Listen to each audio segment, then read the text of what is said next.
This episode is brought to you by Anivia Pickleball, your premier destination for high-quality pickleball paddles designed to elevate your game. At Anivia, they are committed to providing players across Canada with innovative, performance-driven pickleball paddles crafted for durability, precision, and ease of play.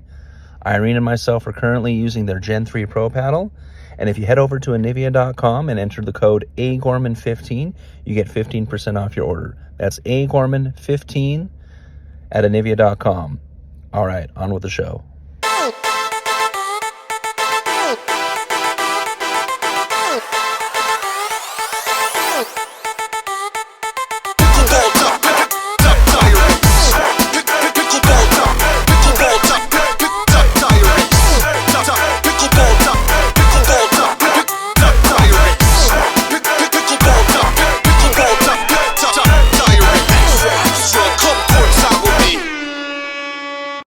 Hello, everyone. Happy New Year. Welcome to the first episode of Season 4 of the Pickleball Diaries podcast. I'm, of course, your host, Andrew Gorman, joined, as always, by certified pickleball referee Victor Chan. How's it going, Vic? How's the baby doing? Good. Has been doing pretty good so far. Baby's feeding well, growing, getting bigger. At the same time, means we're doing more things with her also, so makes us a little bit more busier than usual. Awesome. And for those of you watching the video version, I'm going to comment on Vic's backdrop right now. He's got the nice big poster of us in the background that we're going to have at our MiLP events with our QR codes and stuff for all of our podcasts. On the other side of him, he's got our big minor league pickleball banner, which will be on display at our events as well. The newest addition to my backdrop is the Northern Lights jersey behind me here. And also, I'm going to show this, Vic. This was supposed to be Vic's birthday present, but I couldn't make it out to Edmonton one due to work and weather, but we finally got our Team Canada, and I'm going to hold this up. Oh, that's nice. Team Canada pickleball jersey by the P-Ball website, and of course it's got Chan on the back. Oh yeah, right. So that'll be a fun thing to wear. Me and Irene got a set too. So big shout out to them. And if you want to head over to that P-Ball website, I'll have it in the description below, because part of the proceeds, if you buy that jersey, go towards putting Team Canada in the World Cup next year as well. So big shout out to them. Yeah, definitely, and of course, support them. Absolutely. And of course, we can't go any further without shouting out the official footwear of the Pickleball Diaries podcast, Tyrol. I got... Actually, this is the other shoe. I got my Velocity V here. Is that, like I said, that white, orange, and teal. I love these colors for that one. So if you head over to their website and enter in AGorman20, you get 20% off your order. Once again, Tyrol Pickleball, the official footwear of the Pickleball Diaries podcast. Now, as you saw from our title, Vic got to sit down with one of our local pros and up and coming. This kid is only 16 years old. I still can't believe that. I used to play, but I used to meet this kid all the time in either semifinals or finals the last couple years, and he always had my number. I only ever beat me and Irene only ever beat him once in a tournament. Jacob Bolkowy. So Vic's going to be sitting down with him. He sat down with him at the hub. So we'll take it away to past Vic and Jacob. We're here at the West Pickleball Hub with one of the best player in Edmonton, Jacob Bolkowy. How are you doing? Yeah, very good. Thank you. Congrats! He just won one of the cash tournament that was organized by Paul. So perfect timing, right? Thank you so much. Thank you. All right. So just quick introduction of Jacob. Obviously, Jacob, you're 16, right? Yeah, 16. Yep, 16. You have been the 2024 Junior of the Year for Pickleball Alberta. Yep. Also, you have been not this year anymore, last year, because now it's 2026. So 2025, he has been the 37th draft pick from the CNPL for the Prairie Pronghorns. Currently, your duper is 5.6, so super high. Usually now in the duper, obviously we consider 5.5 plus as a pro. So he's definitely a pro.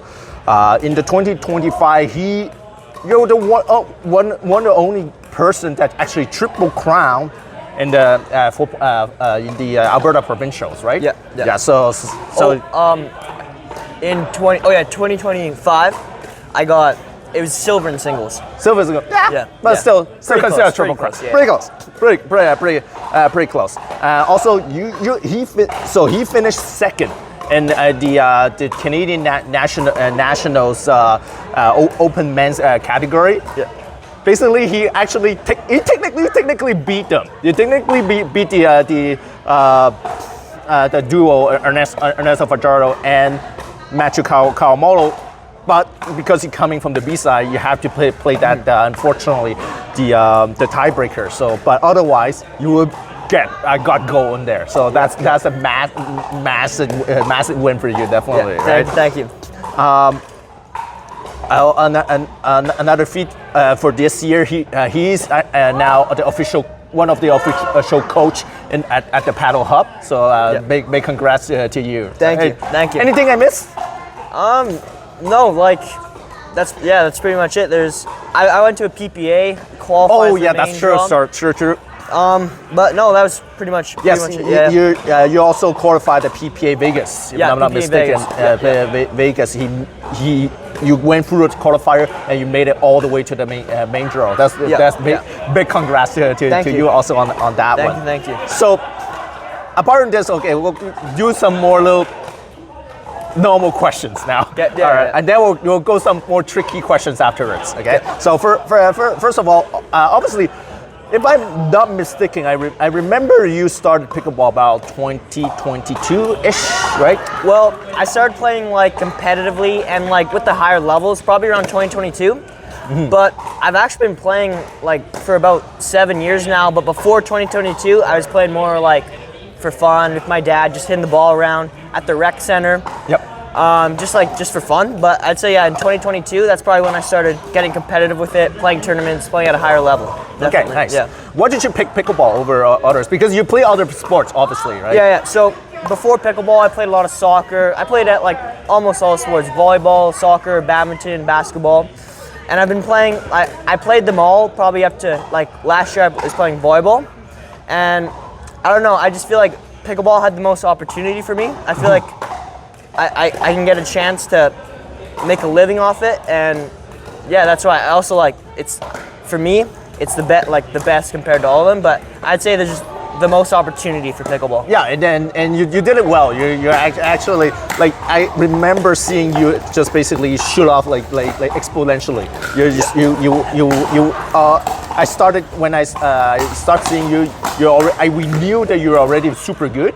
But afterwards, you just basically exponentially went shoot into the star, basically. Yeah, well, thank you. Yeah, definitely. For juniors, like for younger players, it's a lot easier to develop new technique. And thanks to a lot of my coaches, like Joel and Murray, it's easier to develop new technique. And with the better technique, obviously, you're gonna shoot up better. Now, like people with older players, it's harder for them to develop that.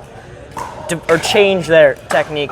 Yeah, because you come with what we call a blank state of mind, right? Yeah. You're like a blank sheet, so you can absorb whatever that whatever coach that tells you versus like me.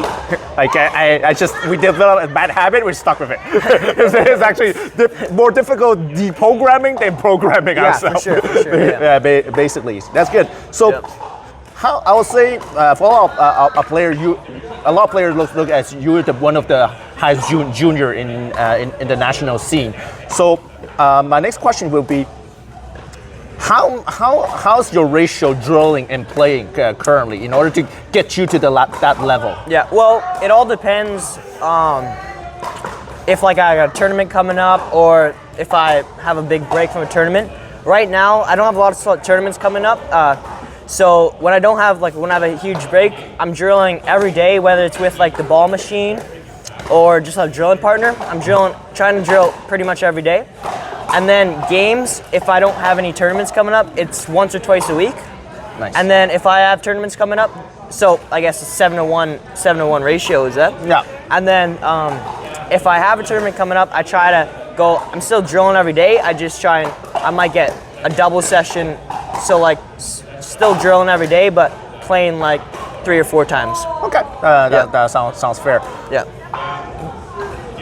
Speaking about drilling, do you every drill session are you going to something specific, or are you just drilling in order to get your hands wet, that type of thing? Yeah, definitely. You should definitely be drilling like at most three different things. in a 2-hour session. You want to prioritize quality over quantity. When I go into a drilling session, I'm not trying to just get reps or like do just every shot. I'm focusing on 2 or 3 different things, and I'm implementing like I'm doing progressions. Like, say I want to practice transition, I'm gonna do some drops, and then I'm gonna incorporate transitioning forward and incorporate like patterns into it. Pickleball at the highest level, the 5-5 plus level, it's all about how consistent you are with your patterns and how comfortable you are with your patterns. Indeed, we can see you're very patient, definitely. Like at the non-volley zone, even like in the transition zone, you're super patient coming in, and it takes a lot. We can see you those are coming from drilling, right? Because otherwise, those are areas that usually the areas like we're talking about like recreational player. Those are the area where like basically struggling the most. Yeah, exactly. Obviously. Yeah. So far, what's one of your like I know you master basically most of the shot, but what's your best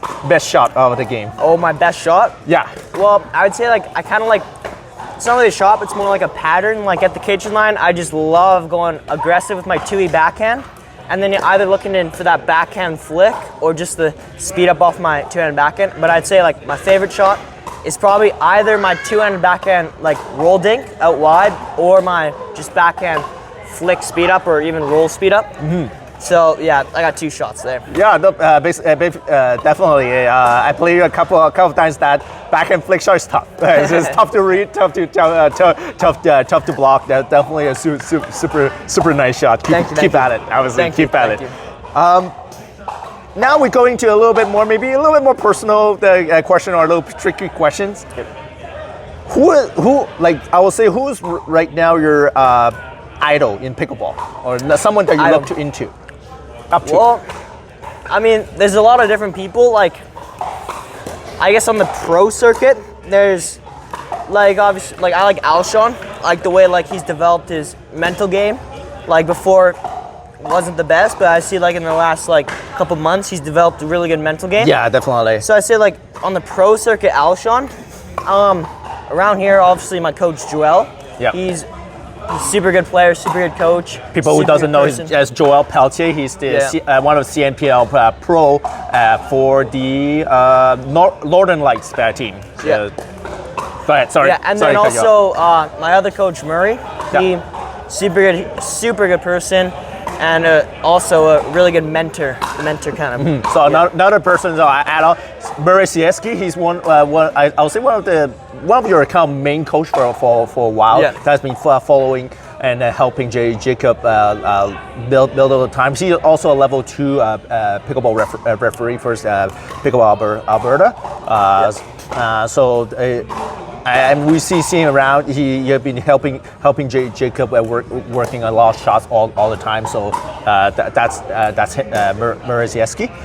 So that's good. And I would say they're definitely like everyone at the paddle room or the pickleball hub. They've just been supporting me throughout, providing me with coaching, and they've just been supporting me like crazy. So huge thanks to them as well. Yeah, that's why we're doing the pod here. So that's one of the reason. And did Murray actually design your logo too, right? He designed this hat. Right here. Yeah, so I remember that. So he also made that design for Jacob. So if you looked at that hat, it's a very nice design. The JB, if you see it on there.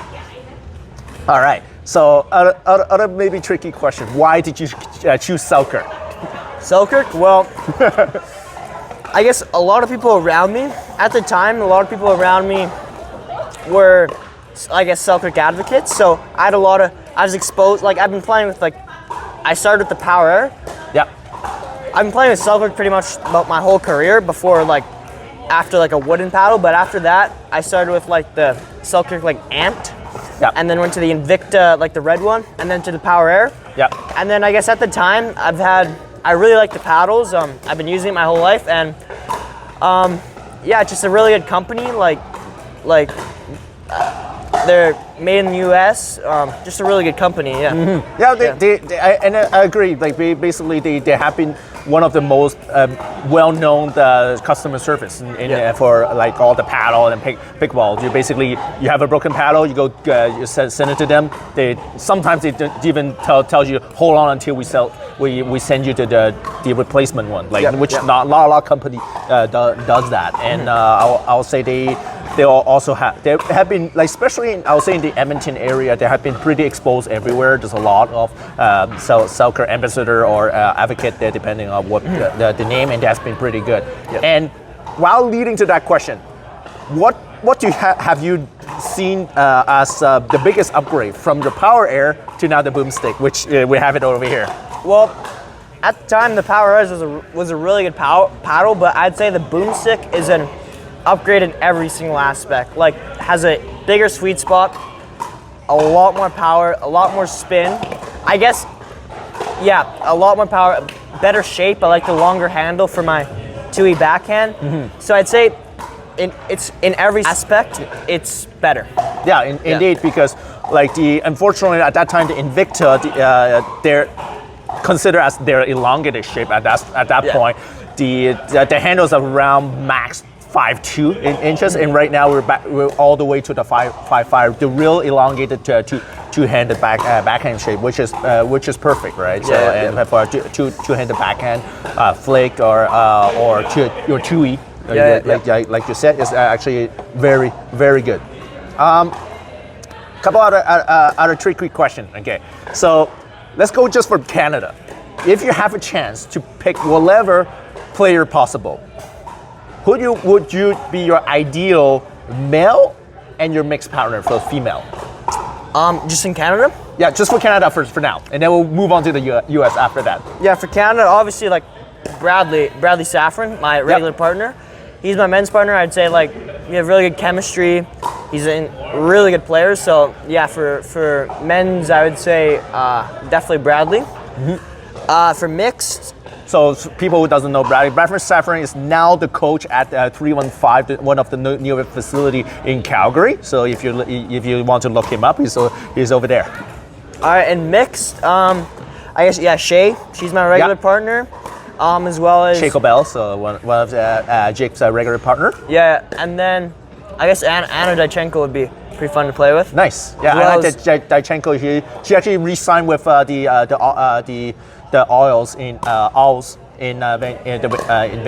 Vancouver, so that CNPL team. So she's back there. Yep. Do you want me to give another one? Yeah, probably Ava Weeks. Yeah, Ava Weeks. She's really fun to play with. Yeah. And Ava Weeks, one of them, also a top female player in the Edmonton area. She's actually one of the pro for the approach pickleball. If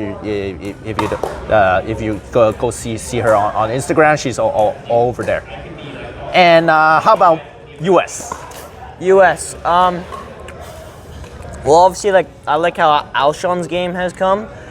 I'd say, but my favorite player is definitely Andre Daescu. I just love his game, consistent game. Oh yeah. Yeah. He's big, but he's very consistent. He's like nice in control game, basically. So he can reach. He has so much reach, obviously, right? Yeah. And then for mixed, Anna Bright, because she's probably the second best mixed player, and then we beat Annalie Waters. So. Oh yeah, for sure. Yeah. You can't go wrong on those two. I can't go with Annalie because I have to win. But if I go with Anna Bright, then we have a chance to make a good upset. Yeah, that's it. Definitely. And what kind of quality are you looking for your partner usually? Obviously, like a tournament partner, like adaptability. Like, we can adjust our patterns, our strategy depending on who we play. Consistency with our patterns, but also like consistency, but also the ability to apply pressure and add aggression. Yeah. And like a good partner, like they're mentally strong, so we're not gonna like show the other team that, I don't know, we're flustered or down. If we hit a shot, we're strong and we can't break easily. No, that's good, definitely, because in tournament definitely is important, right? Because it sometimes does not go in your way all the time. You need to call that grinding a little bit, unfortunately. And sometimes by just grinding, you can get back to the game and get back to where you are. And obviously, it's a very important aspect of the game. Yeah. What's the goal for coming this new year, 2026? For 2026, well, obviously my goal is to be the best fitter in the world. Now I know you have to take little steps, but I'd say like for 2026 would just to get a big upset in the PPA main draw. You get a big upset, maybe take out one of the higher seeds, and then that's probably my goal for 2026. No, that'll be great, and we're definitely looking forward to it because your next tournament is in February, right? The PPA Arizona, if I'm not mistaken. Mesa. Yep. So the Mesa Cup. So don't forget to watch for Jacob. He may be breaking through.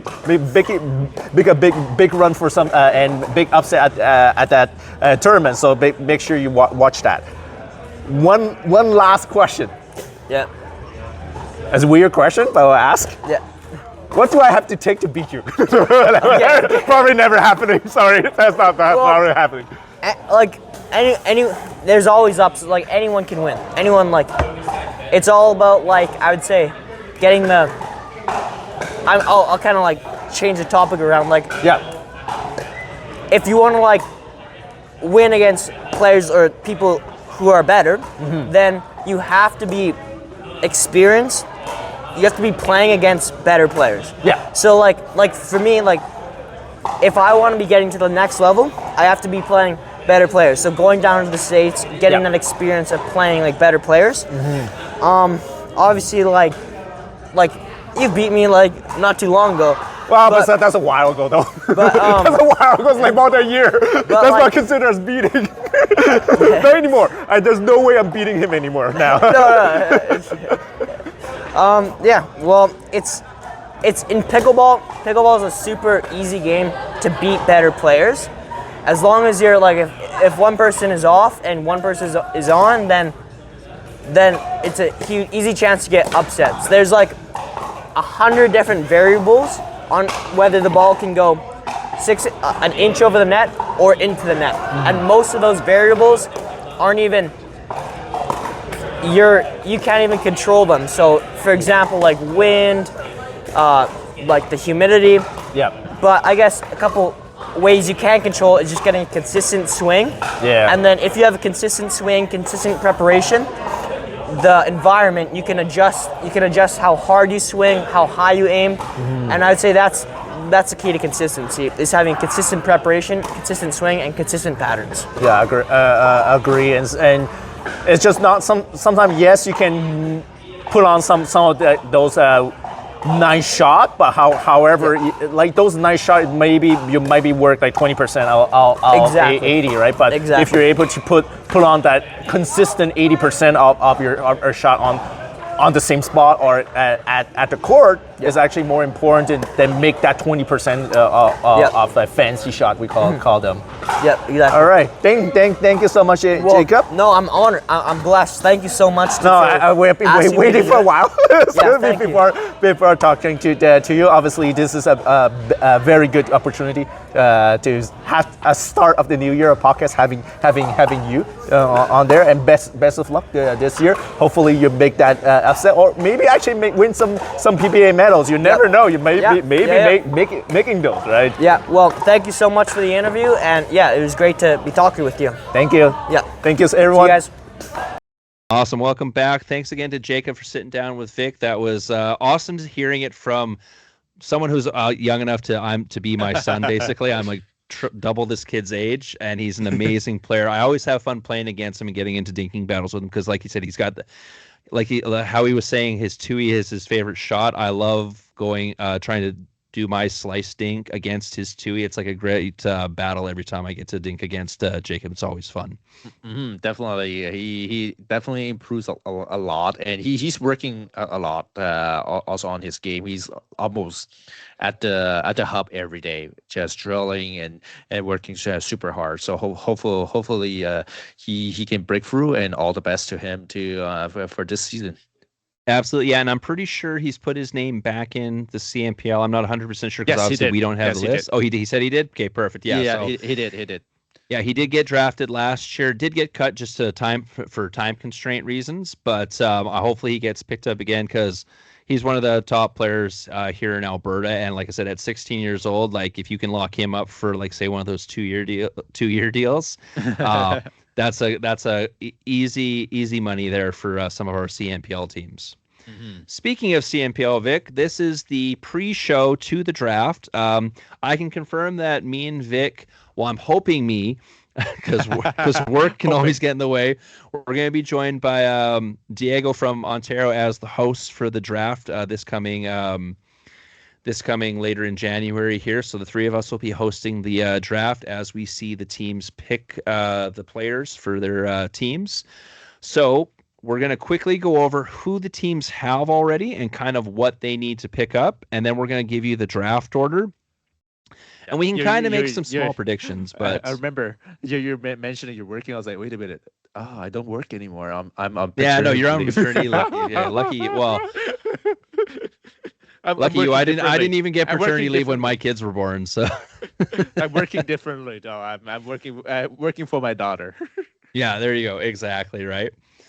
But yeah, and January is a busy month for the job I do, so it's hinky trying to get time off. Hopefully, I have like a really early morning job, and then I'm able to make it. Because I know I was a couple minutes late last year when we hosted it last minute. Yeah, I remember. But I managed to make it back in time. So hopefully it kind of works out again this year. And with the massive weather changes we've been having in Alberta, it might slow down because we went from minus 31 yesterday to right plus like 4 today. Plus. Yeah, I know. Right. So it's just, everything's just turning into slush, which can really slow down the oil field industry because you bring in weight distribution things on those back roads and stuff. So the rigs can't move around as much. So I might see these weird like almost like 3 days off, 3 days on type of thing. So yeah, hopefully you make it on that. Hopefully one of those offs comes right at the draft day so that I have no problem making it. But we are looking forward to that. Mm-hmm. Anyways, okay, so we're gonna go down through the teams of who they've already signed and then basically tell you what they need, and then we'll go into the draft order. Yeah. All right. So starting with the defending champions, the Lions. Of course, they re-signed Ernesto because he was on year 2 of his 2-year deal.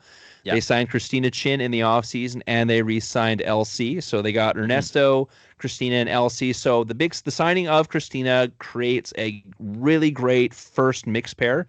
Ernesto and LC, we already know, are one of the top men's pairs in the league, but Ernesto and Christina are the back-to-back defending nationals mixed champions. Mm-hmm. Right? So that already creates a huge power struggle for that number one mixed team because the last 2 years running, it's been Jessica and Ryan of the Smash have been the number one mixed team, right? So I'm looking forward to those first matchups with the Lions and the Smash to see who comes out on top with that, or if they even go with that matchup and they try to play more strategically and make them play the other side, the other team's, in quotations, weaker mixed team, right? So with the Lions having 2 men and a female signed, that leaves obviously 2 female spots opened up and 1 male spot opened up. Yeah. Obviously, the big thing they're going to be looking for probably with their first pick is another female to complement Christina, and then fill out the second female spot and the male spots with their later picks in the draft. And of course, the Lions are notoriously known for just playing their starting 4 and not even sometimes bringing their subs to an event. So we'll see if that changes. There hasn't been any official rule changes to the lineup system of the CNPL that we know of, but there has been rumors of the possibility of allowing subs throughout the games. This is not confirmed by any means, but it would be very interesting because I'm going to hearken to the World Cup that just happened where you kind of had players who were specialists. You had someone you had like a female who just played the women's but didn't play the mix. You had a female who just played the mix but didn't play the women's. Same thing on the men's side. If we just do Team Canada, for example, so Team Canada, when they were in the playoffs, you had Anne DeShanko and Casey Rogers as your women's team. And you had Kyle Hermetz and Mikhail Gamon as your men's team. But then if you went to your mix, you had Kyle play with Jada, and then you had Anna play with Kaylin. Right, yep. So you kind of had a mixed specialist in Kaylin play with Anna. You had Jada, who was a really strong female with Kyle, but then you also used her in your singles if you went to singles. Yeah. Right. But Casey and Anna were such a good pairing that you didn't want to not use Casey there. And same thing, Mikkel is such a good right side player in the men's. You did not want to not use him. Right. So if that becomes a thing in the CNPL where you can sub players in, you might see teams make some picks with those later picks that becomes more of a win by committee type thing, which when we get to this one team, we're assuming that's what they're trying to do with all the trades they made with the picks. So, but I digress. So we move on to the Smash. The Smash, of course, kept Jessica Kawamoto and Ryan Torrenson, and also made the big splash with the signing of Anne-Sophie, poaching her from the Lions. Yeah. So that gives them an insanely strong female team with Anne-Sophie and Jessica, and of course Jessica and Ryan being the basically quote unquote best mixed team statistically wise the last 2 years running in the CNPL. So obviously they need one female and two males. So we're going to assume that their first pick that they get, they're going to go for a male. Through the grapevine is probably a U.S. player, because Ryan does live in the States on a regular basis and plays with a lot of these players. So I wouldn't be surprised if they go with someone who's like a regular partner of Ryan's in the U.S. Yeah, would be my guess, right? Yeah, that will be more high likely happening. Right, and then for the third female, you want someone who would kind of complement Jessica or Anne-Sophie if they need a break or if they go down with an injury type of thing. So it's kind of up for grabs. I would assume it's going to be probably someone from like Ontario, just so they can practice with Jessica or Anne-Sophie, because even though Anne-Sophie lives in Montreal, it's Montreal area, it's close enough that you can schedule team practices type of thing, right? So and then as for the second male, I would assume probably roughly the same thing, like someone from Ontario region, so you can kind of keep the team centralized. Then we go to Toronto United. Of course, they kept their big power three from last year, Jada, Matt, and Max. So they've already used their international player up with keeping Max. So obviously they need two females and one male. Obviously their first pick is going to go towards a female. And the rumor going around is it's going to be a particular female in general, which if they get this female, it like just going off paper wise, probably puts them right now, because we don't know who everyone else has picked, as like a not shoe-in but a high pick for who would be your first overall finish at the end of the season, because this team would be stupid strong. And if they do end up getting this person, they can thank the drive, but we will get to that later. Right? They probably pay drive quite a bit. Yeah, exactly, right? So then we move on to the Yeti, formerly the Southwestern Ontario Brewers. So same thing. They have already used their international pick because they kept Ava Callis. They also kept Kyle, and then they picked up Audrey, who was on the drive last year. So they need one female and two males. So obviously their first pick is more than likely going to go to a male. Once again, this is going to be interesting who they pick, because Kyle has been slowly emerging as what you would consider kind of like leader / captain material over these past couple years, playing as like that really good role player on the Brewers over the last 2 years, but then emerging at the end of last year as like someone you can go to as kind of your main guy.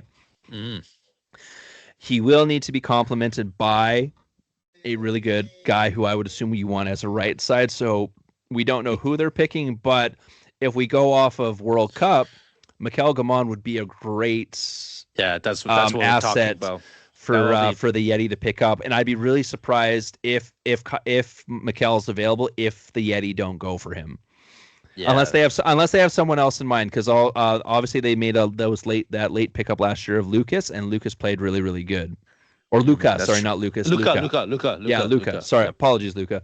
But yeah, and Luca played really, really good with Kyle as well there, right? So there's another possibility if you run it back with Luca, or if you go off that World Cup success with Mikkel, seeing how Mikkel is a free agent, if you don't go for that, right? So interesting to see. And then same thing for the one female, I'm going to assume somebody from Ontario region to practice with like Audrey and Kyle type of thing. And, you fly Ava up for some team practices and stuff like that, right? So, and then like I said, if we go with the who we think a good idea or rumored is for the Yeti, like we said, Mikkel or like Luca type of thing, they're all Ontario region as well. So, easy for team practices and training. Yeah, definitely. Next up, we got the Northern Lights. So this is an interesting one because, of course, they kept Joelle Pelletier, who obviously lives here in Alberta in Red Deer, and then they kept Danny Boss, who, once again, one of those females who really unknown player, but then emerged and got better and better and better as the season went on, and re-signed there. So they need both two males and two females. So that first pick of theirs can kind of go either way. Like, do you go for a high level female right off the bat, or do you go for a male who you think is going to team with Joelle really well? And they also have an international player spot available, as Joelle and Danny are both Canadian citizens.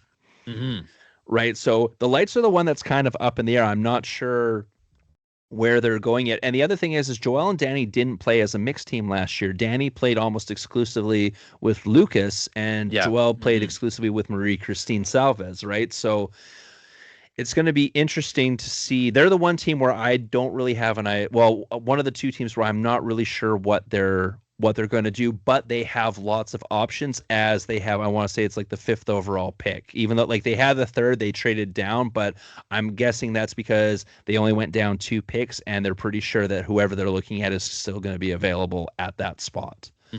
Because they want, I think at the same time they're banking on getting a closer pick on the round 2. I think they're just banking on that. Exactly right. So, and with a lot of new players and some new international players available, like some teams are going to have tunnel vision on certain players. So there's going to be really good players who may slip through the cracks and other teams be able to grab. Then we go to, you know what? I'm going to skip over that one I have in that order, Vic, and I'm going to save them for last, because it goes really into the draft order after. So we'll move on to the Owls. So the Owls, of course, kept Armand and Anna, which honestly, like that's who I would have kept too. Yeah, especially when Christina signed with the Lions and you weren't going to get Christina back.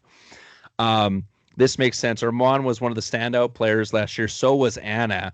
Actually, like we knew how good Anna was because we had seen her in Western Canada. But this was the first time the rest of Canada really got to see how she played. And then, of course, she went on to the World Cup and killed it there as well, right? So, once again, they need 2 females and 2 males. They have an international spot left open. Now, we're pretty sure who they're going to pick because they have, what is it, the 2nd overall pick? Yeah. So, I'm going to... if I was a betting man, I'd put money on Kim Layton. For 2 or 3 different reasons. One, her and Anna practice together all the time and have played together and have played really, really well together.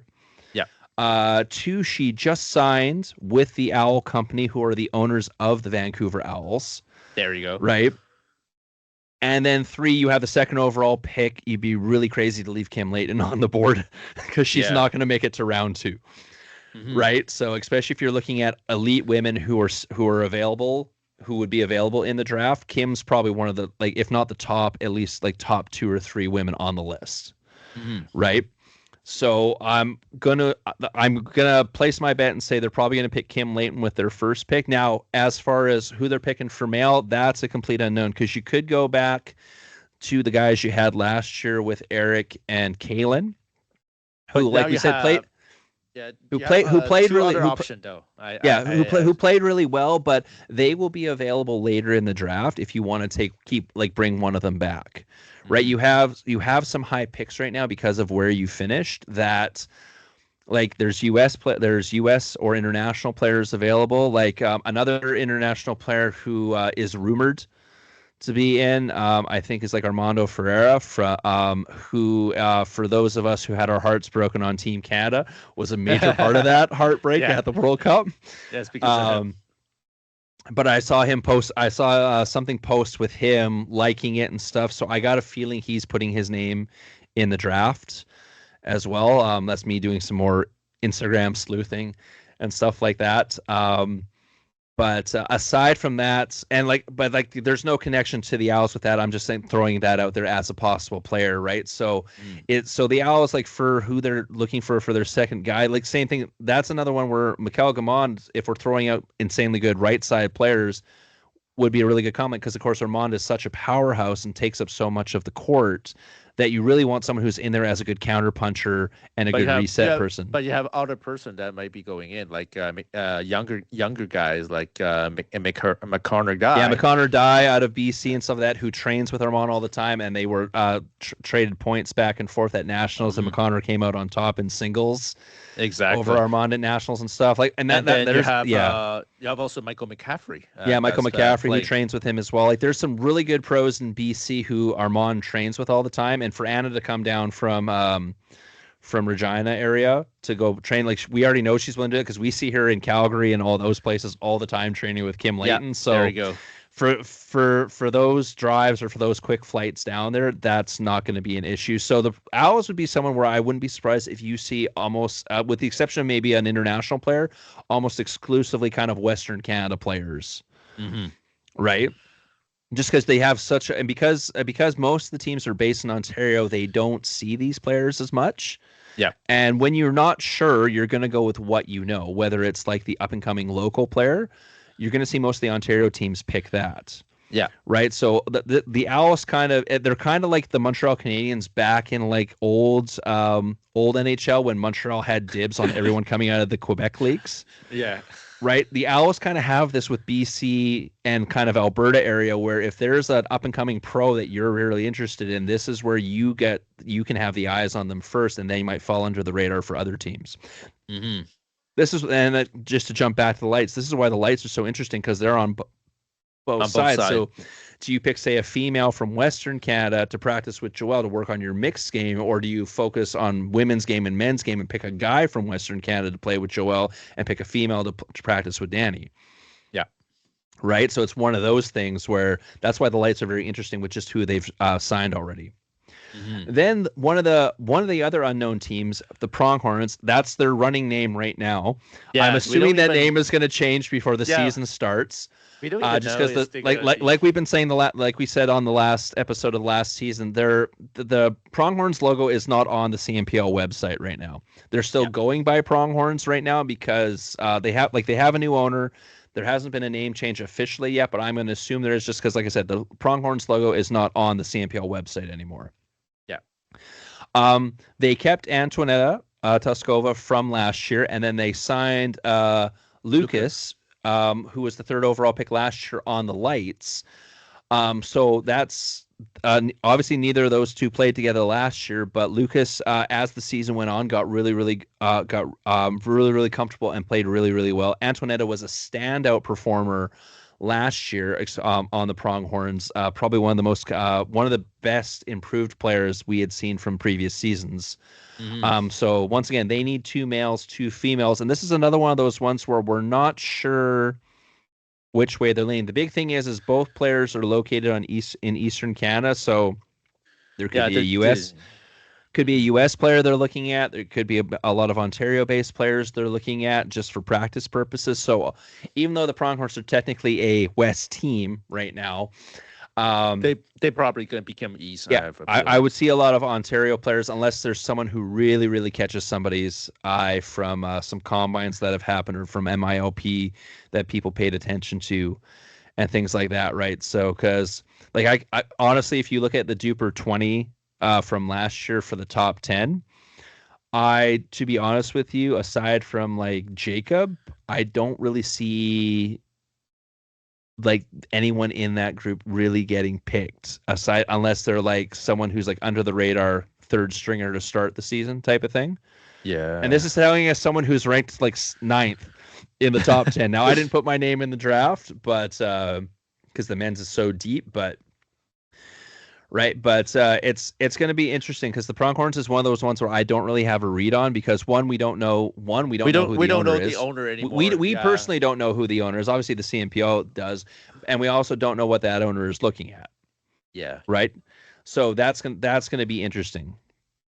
And then finally we come to the drive, which has been the not who they signed, because who they signed I can totally get behind. They kept Evan, they kept Alexis, who both like Evan was a standout performer last year. Evan makes so much sense. You want to sign him such a standout performer last year. Alexis played really well in the playoffs, so that made sense. And then signing Stevie, obviously, who just came from the Championship Lions, That made sense. But there's your international player already taken up. So they need one female and 2 male.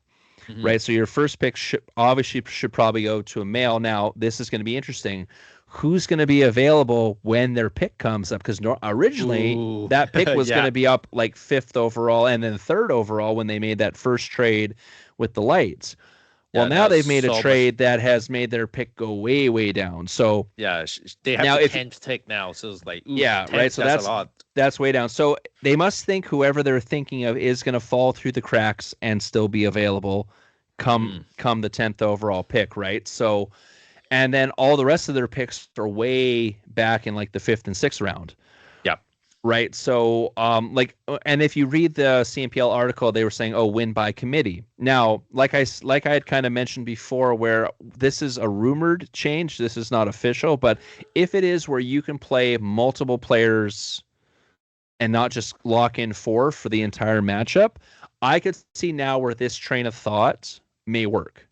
Yeah. So if you have a specialist, say for women's, or if you have a specialist for mixed, right? Yeah, I agree. Now, like I said, this is rumored. This isn't factual. But that is the one kind of outcome where I could see why they made the trades they made. You know what I mean? If you think, okay, this person's going to fall through the crack, but we want this person as, say, if it's the guy, he is a specialist for mix, so he's going to play with either Stevie or Alexis, right? And then our other male pick is going to play with Evan in men's. Or vice versa. Okay, our women's pick, who same thing, they're going to be like a mixed specialist, and maybe we don't put Alexis in mix, and we have Alexis and Stevie play in women's type of thing. Like, this is me, this is me trying to rationalize the thought process. Like we said, if that is the thing that ends up happening, if that's not a thing, and you have to lock in your 4, then I really don't understand the trading. Like, I don't mind the first trade that they made with the lights because you moved up. Yeah. You know what I mean? I don't understand the second trade with Toronto United. Oh my God. So we'll do it to quickly recap. So the lights originally had the 3rd overall pick, and they did a trade swap with the drive. So the lights dropped down to the 5th. The drive moved up to 3rd. Now they did do some trades further down, which we'll cover when we go through the actual draft order. But then after that, they traded that 3rd overall pick to Toronto United for the 10th overall pick that Toronto United had. I know. I was like, I don't know what the heck they're doing. That's jumping down 7 spots. Like, you basically, at the 3rd pick, you had the pick of the litter. Right? Because, like, if we go with who we assume, like, we don't know who the Pronghorns are picking. That was one where we're up in the air. But we think we know with pretty good certainty who we think the Owls are going to pick. Right? That's only 2 people gone out of this massive roster of insanely good players available to you. Now you're going to drop down 7 more spots and just hope to God that the person you're thinking of is going to be available after 7 more picks. And not only did you trade the 3rd for the 10th, you also then dropped yourself down all the way to 17th and 18th. Yeah, which you do get back-to-back picks with that, but those are really late picks. Oh yeah, they're so late. So that's why I was like, "Oh my God, is it because they got paid so much?" Or yeah, because there was not in the trade that got announced, it was just trade swaps, right? There wasn't any, because like last year we saw someone like trade players, picks, and some cash. Right, there was no cash listed in this, so unless there was something under the table or an under the table handshake agreement or something, I don't know, but like it just doesn't make sense to drop from 3 to 10. Oh man! Right? Oh man! Like I said, like unless you know for certain that this player that you're thinking of, who you think is going to give you an insanely good chance to win, and we're assuming it's a guy, right? Because they already have their starting 2 females. Yeah. Right. Unless you're 100% sure that this guy is going to be available at 10, but that's like a hefty bet that you're doing. And not also to mention the fact that you're basically handing the 3rd overall pick to a team that came 2nd last year. Oh yeah, I know. right? Like I could see if you made this trade with the lights, like the trade they made with the lights, that 3 for 5. That's fine because you think, okay, it's only two spots. That person's still going to be available, and they also gave me some other picks, right? Mhm. That where I could move up or whichever, right? But 3 to 10, that's like a no. lottery pick for a top like that's the edge of a top 10 pick. Yeah, I didn't understand that part. Like Anyway, and also and yeah, we like, don't have the inside news. like but we just don't have that- we didn't hear the conversation, but we can only look at this from a like if this trade would have happened in any professional sport. Yeah, we're just with going no- from our regular logic, basically. Yeah, for regular logic, we don't see the logic in it. Exactly. Right? So Like- don't, like so if you- don't, if don't blame us, but at the same time. No, yeah, we're like put it this way: if they grab someone at number 10 and then that person ends up being like the MVP of the season, hey, cool. yeah, Like Pops there to was you. something you saw, like, and obviously we don't see what they see because we're not in Ontario. We're not seeing those combines that they're at, or we don't know who they talked to, who they had their eyes set on. Like I said, it has to be a Canadian player because they already have their U.S. pick with Stevie, right? So Yeah. if there's a Canadian player that they saw that they don't think any of the other teams were paying attention to, and this player is going to come in and play with Evan and they're going to kill it. And if that happens, cool. I will say, hey, that was in retrospect, after looking at what you guys did, that was an insanely awesome decision. However, if Toronto United picks who we're thinking they're picking at number 3 and they finish first overall or in the top 2, you better finish. You have to finish higher than Toronto United for me to think that you won this trade. Oh yeah, for sure. You know what I Otherwise, mean? you basically at the Like we- moment. Like we said, on paper, this is on paper. Like obviously, you play. If we just went with on paper, no games would ever be played, right? So, but on paper, if Toronto United takes who we think they're taking, it automatically puts them in like this is a contender to win. Yeah, prime position. Right, prime position to win type of thing, right? And it's funny because when we said this on the last podcast, Michael Chow posted and said, "Hey, Ricky and Brandon, listen to the first 5 minutes of the podcast where we kind of went over. It's like, hey, I don't know what they were thinking on this, but like we said, like right now, like logically from our standpoint, just looking at it as fans, it doesn't seem to make sense. Like I said, if they come up with this pick and they finish, I put it this way, if the Drive finish in the top 4, I'll think it's a good pick. Right? But they have to make it. But you have to be top 4, and this pick that you traded has to be one of the main contributors. Yeah.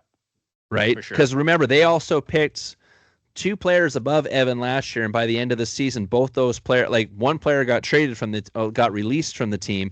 The other player didn't even come to championship weekend. No. Right? So like if you pick this person at 10 and then the person you pick at 17 takes that person's spot, that wasn't worth the trade. Yeah. Right?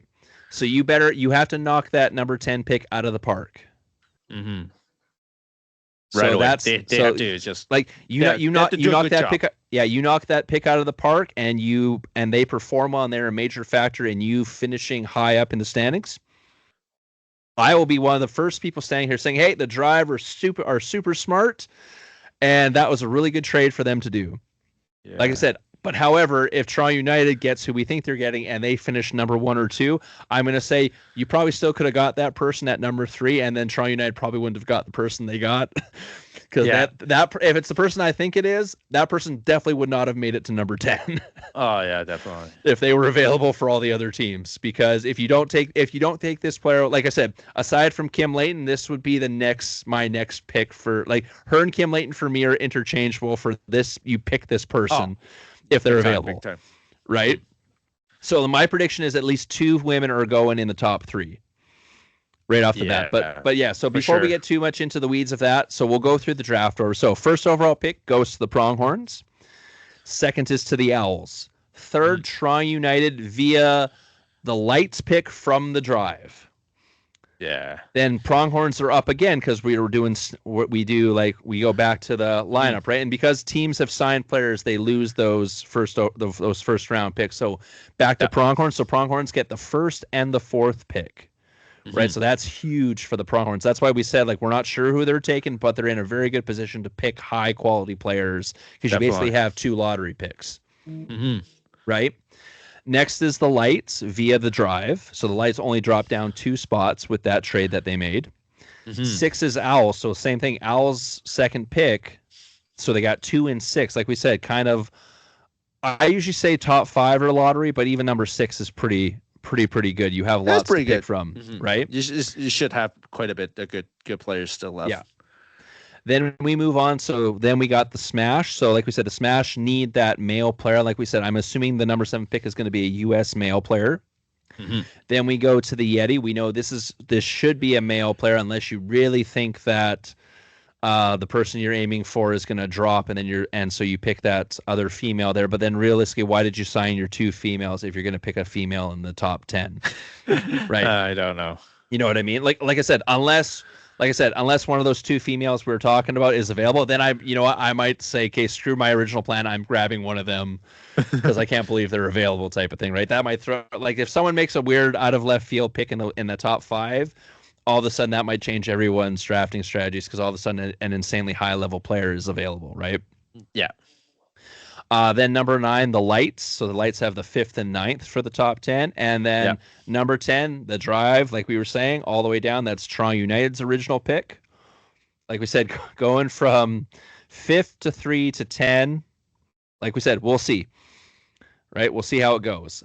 Then 11 is the Lions' first pick. So we already know they're going to go for a female. I'm interested to see who they go for. Like we said, it could be a U.S. player. Could be a high level female player from Canada that Christina Chin's familiar with playing with, right? It's probably going to, like I said, be someone that either Christina Chin has experience playing with or has like a good, like you're aiming for chemistry with Christina because you need to have a good women's team. Gotcha. And then we go 12 for the Pronghorns, and then we have the Lights again at 13 via the Drive. So like we said, the Drive moved down. So this was another one where they moved down for the Lights to move up. 14 Owls, 15 the Smash again, 16 the Yeti, and then this is where the Drive ended up having their picks. So the Drive have the 17th and 18th pick. The 17th pick they got from the Lights. The 18th pick they got from Toronto United. And then the Lions are up again. So this will be one of their third female or their third male. Pronghorns up again. The Lights via the Drive. Then we have the Owls, Smash, Yeti, and then Toronto United has 2, the 25th and the 26th. The 26th is their actual own pick, and then the 25th was the Drive pick, but they or the Lights pick, but they got it from the Drive.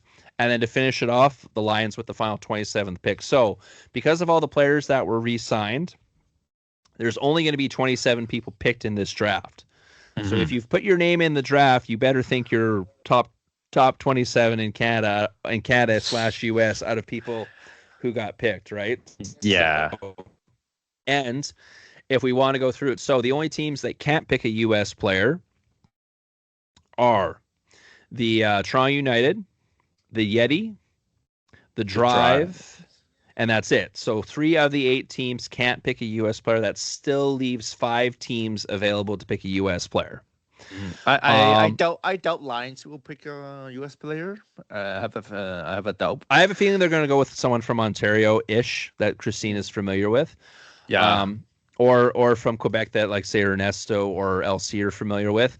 The Pronghorn, we'll say maybe not the and the Lights will be iffy too, because the Lights is, like I said, because the Lights 2 players that they've signed are spread out. For practice purposes, it's going to be interesting who they pick. Same thing. The Owls are going to be interesting. Right now, they have 2 West Coast players or Western players. So, like, honestly, if I was the Owls, I'd. Like, if you're going to get a U.S. player, that's fine. But then the rest of your roster should probably be filled out of BC and Alberta players for practice purposes. Right? And then, like we said, the Pronghorns, it's 2 Ontario / it's an Ontario / and a Quebec player. But, you have the ability, because Antoinette has gone down and played in the States a bunch of times, so they might pick someone who she's played with down there. Even though she normally plays with Anne-Sophie when she goes down, there's probably players she's met and has communicated with and stuff like that who may be available female side or even male side type of thing, right, to play with Lucas.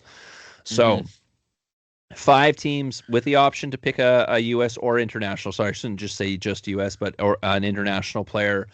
Like we said, I don't think the Lions will, but there is the possibility. But if they do, it's going to be a female. You're not gonna get a U.S. male player to be behind LC and Ernesto. The lights, I'm not sure because they're already spread out already with Joel and Danny. The possibility is there. Same thing with the Pronghorns, and then the Owls maybe, but I don't foresee. Like we said, if they do, it's going to be a male player. Definitely. Right. So, so looking forward to the draft itself. Like I said, my prediction right now is that at least in the top 3 is at least going to be 2 females. I'm saying the second and the third overall pick are going to both be females, and I'm pretty sure, like, if I put money, if I was able to put money down, I could probably tell you exactly who they were. right, because I know for sure one player is coming back, and I already know that one player made sure they played in an MiLP event to make sure they were eligible to be in the draft. So. Yeah. Is there like apps called Poly Market, something like that? We can put money or do or Cashy or something like that. Unfortunately, I don't think the CNPL is on there, but maybe you and me should start up a CNPL betting app, Vic. Yeah, well, Cashy, something like that. You can do whatever stuff you want, right? I don't know. Yeah, I may have to look into that. If someone wants to message me and Vic and just do like a personal bet with us. I'll tell like you put the money down first, and I can pretty much with I want to say 90% accuracy guess the number 2 and number 3 pick. Yeah, just via internet sleuthing and rumors. I can pretty sure I can guess them. Put it this way, I'll be really surprised if the Owls don't pick who I think they're picking, and if Toronto United doesn't pick who I think they're picking. The Owls more so than Toronto United. Toronto United might go somewhere else out of left field, but if I'm assuming they traded up to the 3rd overall pick because the person I'm thinking of will not be available at 10. Yeah. If they are, it's because teams have not been paying attention. For sure. Right? So... But yeah, so it's going to be interesting. Like we said, if you want to get your name in the draft, the deadline is the 19th, and the draft itself is the 27th. We said, Vic, or the 28th? It's 27th. It's the no, I just checked. Yeah, it's the 27th of January. So hopefully, Tuesday. So we know Vic's available. Yep. We know Diego's available. I already have my full day committed, ready to go. So. Hopefully I'm available, and so all 3 of us will be able to get together and bring you guys through it where we chat about it. Diego, of course, is in Ontario, so he'll have a very good insight onto a lot of the Ontario players that me and Vic aren't as familiar with. Obviously, we have very good insight to the Western players, and of course, we've been covering the league for the past 3 years, so current players and stuff like that, very good insight with. Like I said, we're still pushing the fact that we should have more teams than 8 by now, especially in the West. So for those of you who own a facility or have money, get yourself in and get a team already, because there's so many good players, so many good pro players in this country. Like we said, last year after the draft, me and Vic could have picked 2 more teams worth of players that would have been competitive in the league. Oh, big time. Right? And unfortunately, me and Vic, especially with Vic with the new baby, me with the current job that I have, don't have and we also don't have the funds to own a team. Forget it. But we definitely don't have the time to be able, if I owned a team, the way I would want to run the team and do the scouting and all that stuff, my current job would not allow me to do that to the ability I would want to do it in. Like, someone mentions to me, well, why don't you partner with someone and have them be the money and you and Vic run the team? And I was like, the way I would want to run the team, I don't have the time to do the availability to do it. And Vic knows how I am. If I can't do something 100%, I don't want to do it because I don't like half-assing things. Yeah. It's not. Despite what people may think of this podcast, I don't have asset. No, we don't. We don't have access. That much asset. Don't like.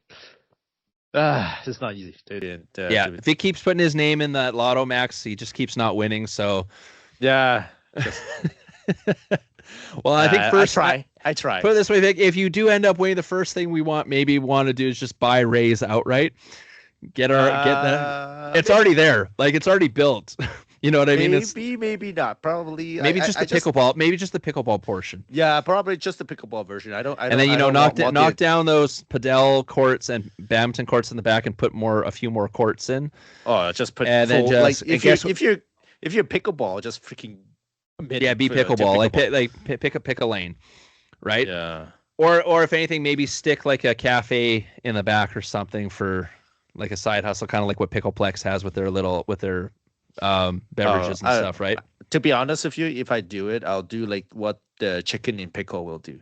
Yeah, like that's something like I'll do something like that rather than actually try to be a little bit everywhere. Anyway, yeah, for people who doesn't know, I think race is pretty much over. Unfortunately, I don't think it's a surprise for anyone. Like I already predicted, if they don't come back by February, it's pretty much over. There's no way that can come back. And at this point, we can see there's no news. There's absolutely nothing going on race.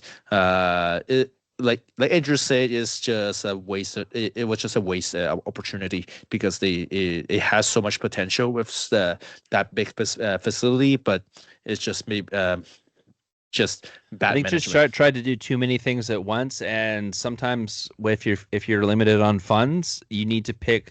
Like I said, for a facility like that, if you would have just picked three sports, so like they had because they had soccer in there, but more so just training purposes. So not a full soccer pitch, but they had like a spot where you could train for soccer. They had basketball, like almost NBA size level basketball courts. They had volleyball courts. Then they had pickleball, but then on the pickleball they also had 2 padel courts and some badminton courts. And I was too spread out. It was too many sports to try and manage because you're managing different groups of people. Right. Yeah. If I would have just done basketball, volleyball, pickleball. Basketball, volleyball are kind of like you're guaranteed. You're going to make money off this, especially if you reach out to the appropriate groups. Because and let's be honest, because pickleball, like for dropping pickleball on a court, that would be the equivalent of so one pickleball court fits into a volleyball court. You know what I mean? Well, pickleball, you only get 4 people max. Volleyball, you get anywhere from 12 to 15 people. You know what I mean? So just, paying an hourly rate or a drop-in rate right there, you're making more money with volleyball. Oh, for sure. Right? So like I said, if you have and same thing, basketball, yes, you can put 3 pickleball courts on a basketball court, but that is only 12 people. Right? Whereas basketball alone, just on the court, is 10 plus subs. So you're looking at, especially if it's drop-in basketball, you're looking at anywhere from 15 to 20 people sometimes. Yeah. Right? So once again, drop-in fees alone, that's paying for stuff. So you could have had your basketball and volleyball kind of fund at least your startup to keep the facility that. Like basketball, volleyball makes a bunch of money, and then that pays your rental, your electric, and all that stuff. The pickleball is the extra, but you still have to focus on the customer service side of all 3. So me and Vic were texting about this, and I was kind of as someone who's opened up a business and had to win customers over. It is that first year and a half, 2 years, you're not really making money. You're either losing money or breaking even. But the entire point of that first 2 years is you're building a customer base. You're bending over backwards for customers. You're giving insanely good customer service, right? So, and that's sometimes the problem is when you spread yourself too thin, you can't do that, right? Because honestly, like I said, if me and Vic had owned the facility, like I said, there would have been 3 things, but I would have got someone.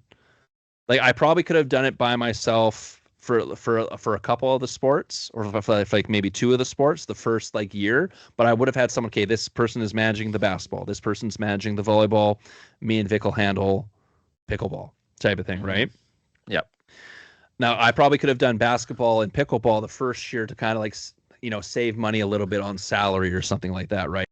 And I probably would have dragged Irene in to run volleyball because, of course, she's volleyball coach, volleyball certified referee, Yeah. stuff like that, right? But it's like you have to build the customer base. So not only are you providing, you know, good prices and good quality facility, and I will give them props that those pickleball courts are probably the best in Edmonton. That's true. They have Right? the proper spacing. Proper except the space net at that time. Yeah, and you know what? If I have to cut on one thing, I'll cut on the net. I'd rather good flooring and good spacing. Mhm. You know what I mean? Like if I have to cut on one thing, I can cut on the net. And as someone who's basically played their entire pickleball lives playing in a recreational gym on like a volleyball type basketball floor, I would rather play with a portable net on a good floor than have a good net on a crappy floor. Yeah, for sure. You know what I mean? So like if you had to cut one thing, like say, okay, we're gonna go a little bit cheaper on the budget for the startup at least, I would do it on the nets. Mm-hmm. Right? Type of thing. But you don't want to sacrifice floor, you don't want to sacrifice the spacing, you don't want to sacrifice the lighting and all that type of stuff, right? Basketball is kind of the same thing. If you can't cut on the floor, you don't want to you can't cut on the sacrifice you can't cut. You don't want to Huh? sacrifice on the freaking washroom. Yeah, but that's what I mean. Spreading yourself too thin, having too many things going on, but none of them you can't put 100% into all of them with that many things going on and not someone running each program. Yeah. Right? Something's going to get missed. Mm-hmm. Right? There's a reason why companies have people, like if you look at even just sport, like companies that own multiple sports thing, like so for example, if you go Rogers, who own the Jays, Raptors, Maple Leafs, right? Mm-hmm. Well, they have a president who just runs the Maple Leafs. They have a president who just runs the Raptors. They have a president who just runs the Blue Jays. Yeah. Right? Like like you can't try to do all. You have to kind of split up the task force, right? And what looks like it happened was they tried to run it all, and you could not give good aside from the washrooms and stuff, but that's also spreading the money too thin as well. But if you're just talking about customer service wise, spreading yourself too thin that you can't give above and beyond customer service across the board. Yeah. Right. So like that's why, like, even though me and Vic don't own a facility, when we run our MiLPs, we're like, okay, well, we want to get sponsors because we want to provide more swag aside from just what MiLP provides for our athletes. Right. We're going to provide lunch. We're guaranteed we're the only tournament in town that does that. Mm-hmm. Right.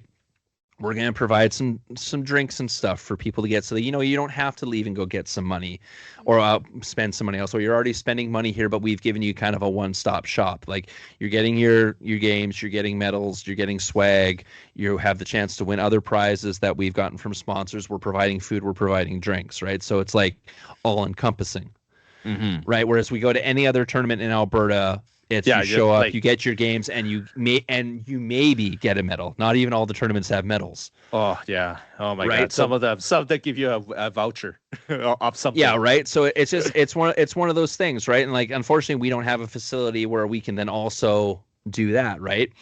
But like that's the thing. It's like we're trying to, aside from give people games, we're trying to do good customer service. Like that's why you see us post, like every time someone signs up, I'm posting, hey, welcome to Duper 9 or welcome to Duper 13. Like I'm trying to highlight it and make it special. I'm going, because right now, like I said, I'd be willing to sacrifice the profit to build up the customer service base. So that way, anytime someone sees me and Vic's name plastered on an event, well, these guys run a really good tournament. So even though maybe they're $15 more than the next local tournament, I know I'm getting my money's worth when I go to their tournament, type of thing. Mm-hmm.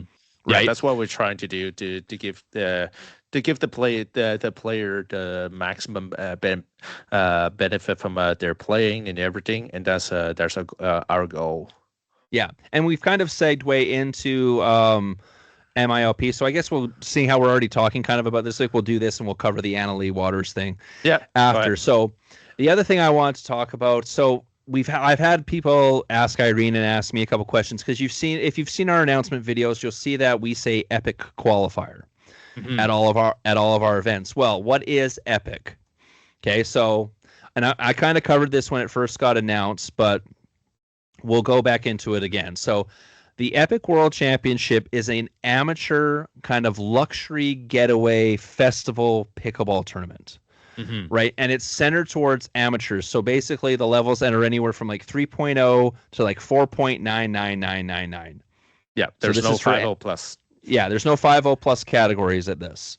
Right. Now, the first event is going to be in Singapore, April 30th to May 3rd. The starting pool cash prize starts at 50,000 US.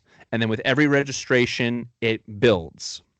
So nice. It's not just cash prizes for the top divisions. It's cash prize for every single division, and not just first place, all the way down to 8th place wins cash. Nice. And U.S. cash on top of that. And for those of us living in Canada, that's like almost double your money. Yeah. Right. So the big thing with this being an Epic Qualifier, the reason why you want to play in an Epic Qualifier, so it doesn't just have to be our events, but the big thing is that registration, if you don't go through a qualifier, is super expensive because they have so much extra stuff. Like there's these swag bags that every player gets that are worth like $250 US. They have a festival event type things going on at the event, right? So it's like it's not just you go in there for the pickleball. There's basically like think of it almost being like a luxury hotel type. And like say you go to let's say a luxury hotel in New Orleans during Mardi Gras. Yeah, type of thing, right? That's kind of like the best equivalent I can think of off the top of my head, right? But you're basically going to this luxury thing, and you're getting a big festival with like music and all that different stuff going on at the same time. Yeah, it's a little bit like getaway, or a little bit like how the pickleball Worlds in Dallas every year, the PPA. Where they basically turned it into like a huge event, right? It's like a pickleball tournament inside of this gigantic event, right? Exactly. And that's basically what this is. But like we said, the big thing with this is centered towards amateur players, right? So. Like we were saying, there's the three ways that you can get into this is you've gotten a direct message from Duper saying that, hey, we saw what your rating is and we want to invite you to this event. I've checked my email. I have not received one. Right? Whoops. But right. So that's a select few people. So then they get a discounted registration. So that's one, by invitation via Duper Ranked Amateur. The other one is win a local qualifier, which is what our event is a local qualifier. So you win the local qualifier, you automatically get the discounted registration. It doesn't matter which Duper category. And it doesn't matter which category. So for example, our 3V coming up at the YEG, if you win the Duper 9. No, at the not YEG at the No, West sorry, Hub. Not the YEG. YEG is later in the year at the Hub. So in February, when we do our 3V at the Hub, if you are in Duper 9 and you win, you qualify. Not just the Duper 15, not just the 13, not just the 11, all categories, both men and women.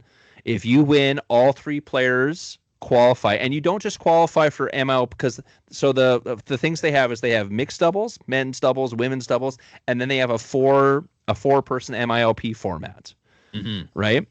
You win a qualifying event, you can register for all of those. It's not just whatever you were playing in. Yeah, that's right? Nice. So, like we said, so win a qualifying tournament, you get a discounted registration fee, and I'm going to tell you how much it is in a second. Same thing, if you got an invite via Duper, unfortunately, like we said, me and Vic did not receive one. The other way is a direct entry wildcard where you pay the full price. So that's expensive. The full price is $888 US per person. Ouch. Okay. Obviously, they're throwing that in there for players who, didn't win, but really, really, really want to play. Right? If you win a qualifying event, your price is $175 US. That's so a like big discount. about $220, $230 per person. Does that still sound like a lot? Yes. But you're playing in another country at a festival where just your goodie bag is like $250 US worth of stuff. Right? Because like, especially if I compare that to nationals for me and Irene cost for the both of us to register for all events about $900. Ouch. So for me and Irene to register for this event, if we qualify, it's still going to be less than that. Now, yes, we do have to fly to Singapore and get a hotel. However, like I said, so $175 if you qualify, US. So let's say 200, we'll round it and say about $230, right? So if I go to the prize purse breakdown, okay, of what everyone wins, okay? So if you're 3.0 to 3.69, first place wins $1,600 US. That's women's doubles, men's doubles, mixed doubles across the board. That's not too bad. Jumping down all the way to 8th place wins $100. That's still not too bad. Right? Oh, sorry. 5th place all the way to 8th place wins 100. 2nd place wins 800. 3rd wins 4. 4th wins 200. So if you finish anywhere from 4th up, you've made your money back. Yeah, pretty much. Right? That's Duper 3 to 3.6. Duper 3.7 to 4.3. It's $2,000 for first place, $1,500 for second place, $800 for third, $400 for fourth, then $200 fifth all the way to 8th. So if you're in that category, you finish top 8, you've won pretty much your money back. Yeah, that price, is it per person or the team? That's my question. Either way. Okay, so 200 for the team, but that's between two players, so you're still winning $100 per. Yeah, exactly. That's what I'm saying. You know what I mean? So first place. So if me and Irene go and we get, and we're actually in a higher category of this, but if we were say 4.3 and we won first place, that's $1,000 each.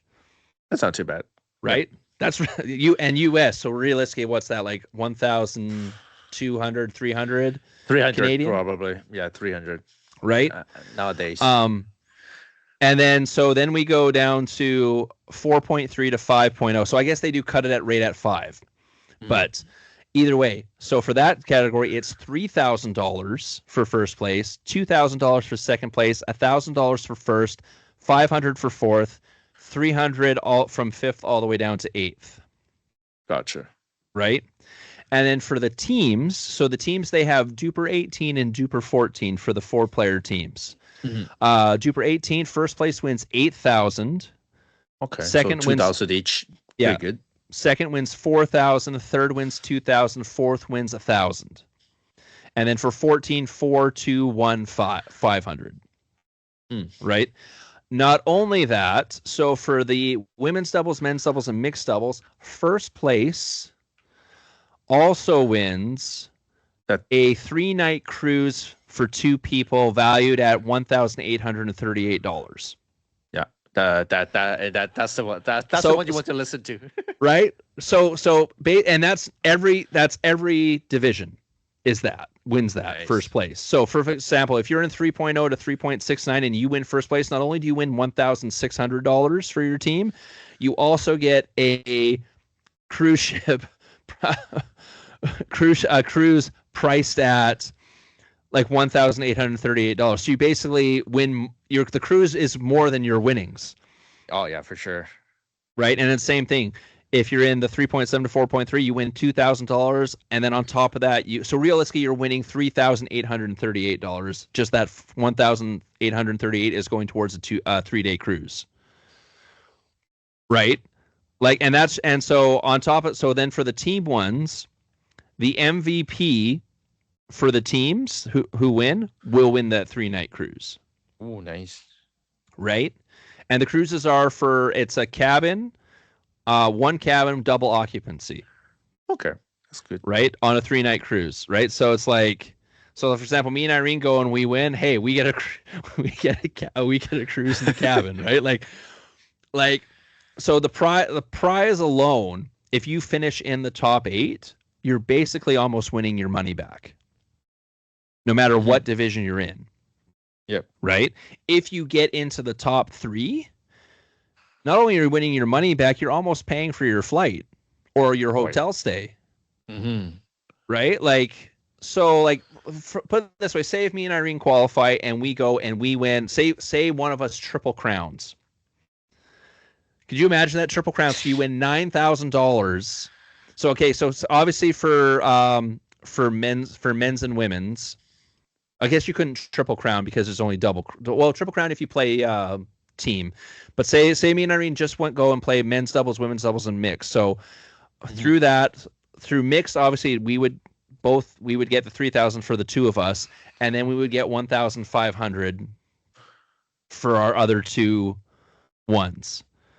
Right. So basically we're getting $6,000 between the 2 of us US, plus at bare minimum 2 cruises, 2 3-night cruises valued at 1,808. So there's our registration, flight, hotel, and then some paid for, not to mention our goodie bag worth like $250 US. Mm-hmm. Right. So like we said, yeah, it might be a little pricey to get there, but if you qualify and you think you're at least worthy of like a top 5 or top 8 finish, like that's worth the trip. And even if you don't win, like you get to go on like a luxury vacation to Singapore and play pickleball. Yeah, there we go. Right?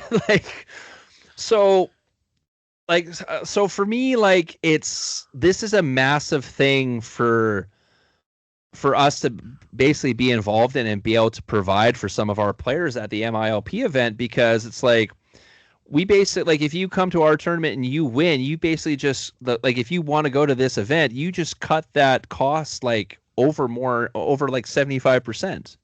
And you got the excellent opportunity to actually participate something that big that you probably that big don't with that big of a cash prize, right? Like there's no other, like, unless you go to a Moneyball thing, and most of the time Moneyballs, it's only the top level that they're giving the big money out to. Yeah, right. This one is every category. Every category wins like a decent amount of money, right? And then on top of that, there's also sponsors that are there. So say if you play really well, and unlike me or something who has a paddle sponsor, right? There might be a paddle sponsor there that's be like, hey, we really like the way you play. Do you want like free paddles? Mm-hmm. Right? Yeah, exactly. Yeah, right. Exactly. And this tournament is backed by MiLP. It's backed by Duper. Duper is one of the main actual like founders of this. It's the first, and they announced this, it's the first pickleball tournament in Singapore to be backed by the Singapore Tourism Board.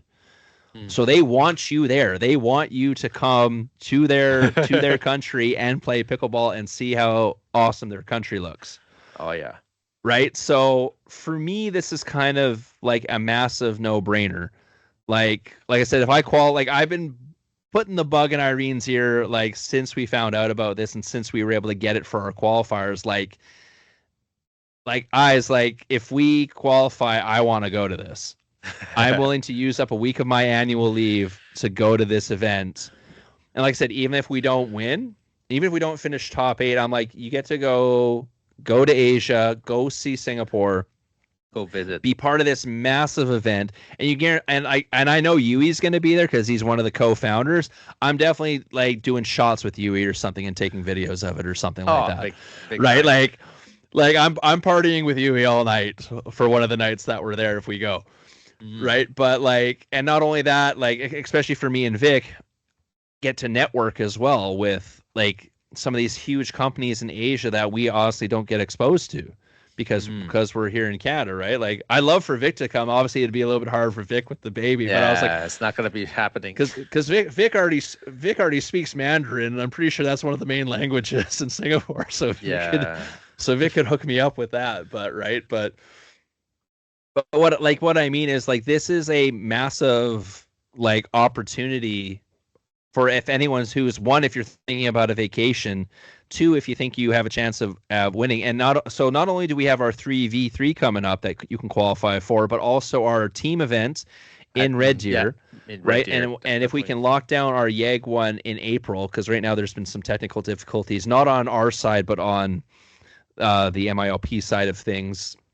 If we can get that, we'll actually have 3 opportunities for people to qualify for this before it happens April 30th to May 3rd. Now, obviously, if you wait till the egg one on April 18th and 19th, like, you know, you might be spending a little bit more on your flight ticket if you decide to go, because, you know, you're doing last minute booking. But now, mind you, sometimes last minute bookings are cheaper. So you never know exactly. And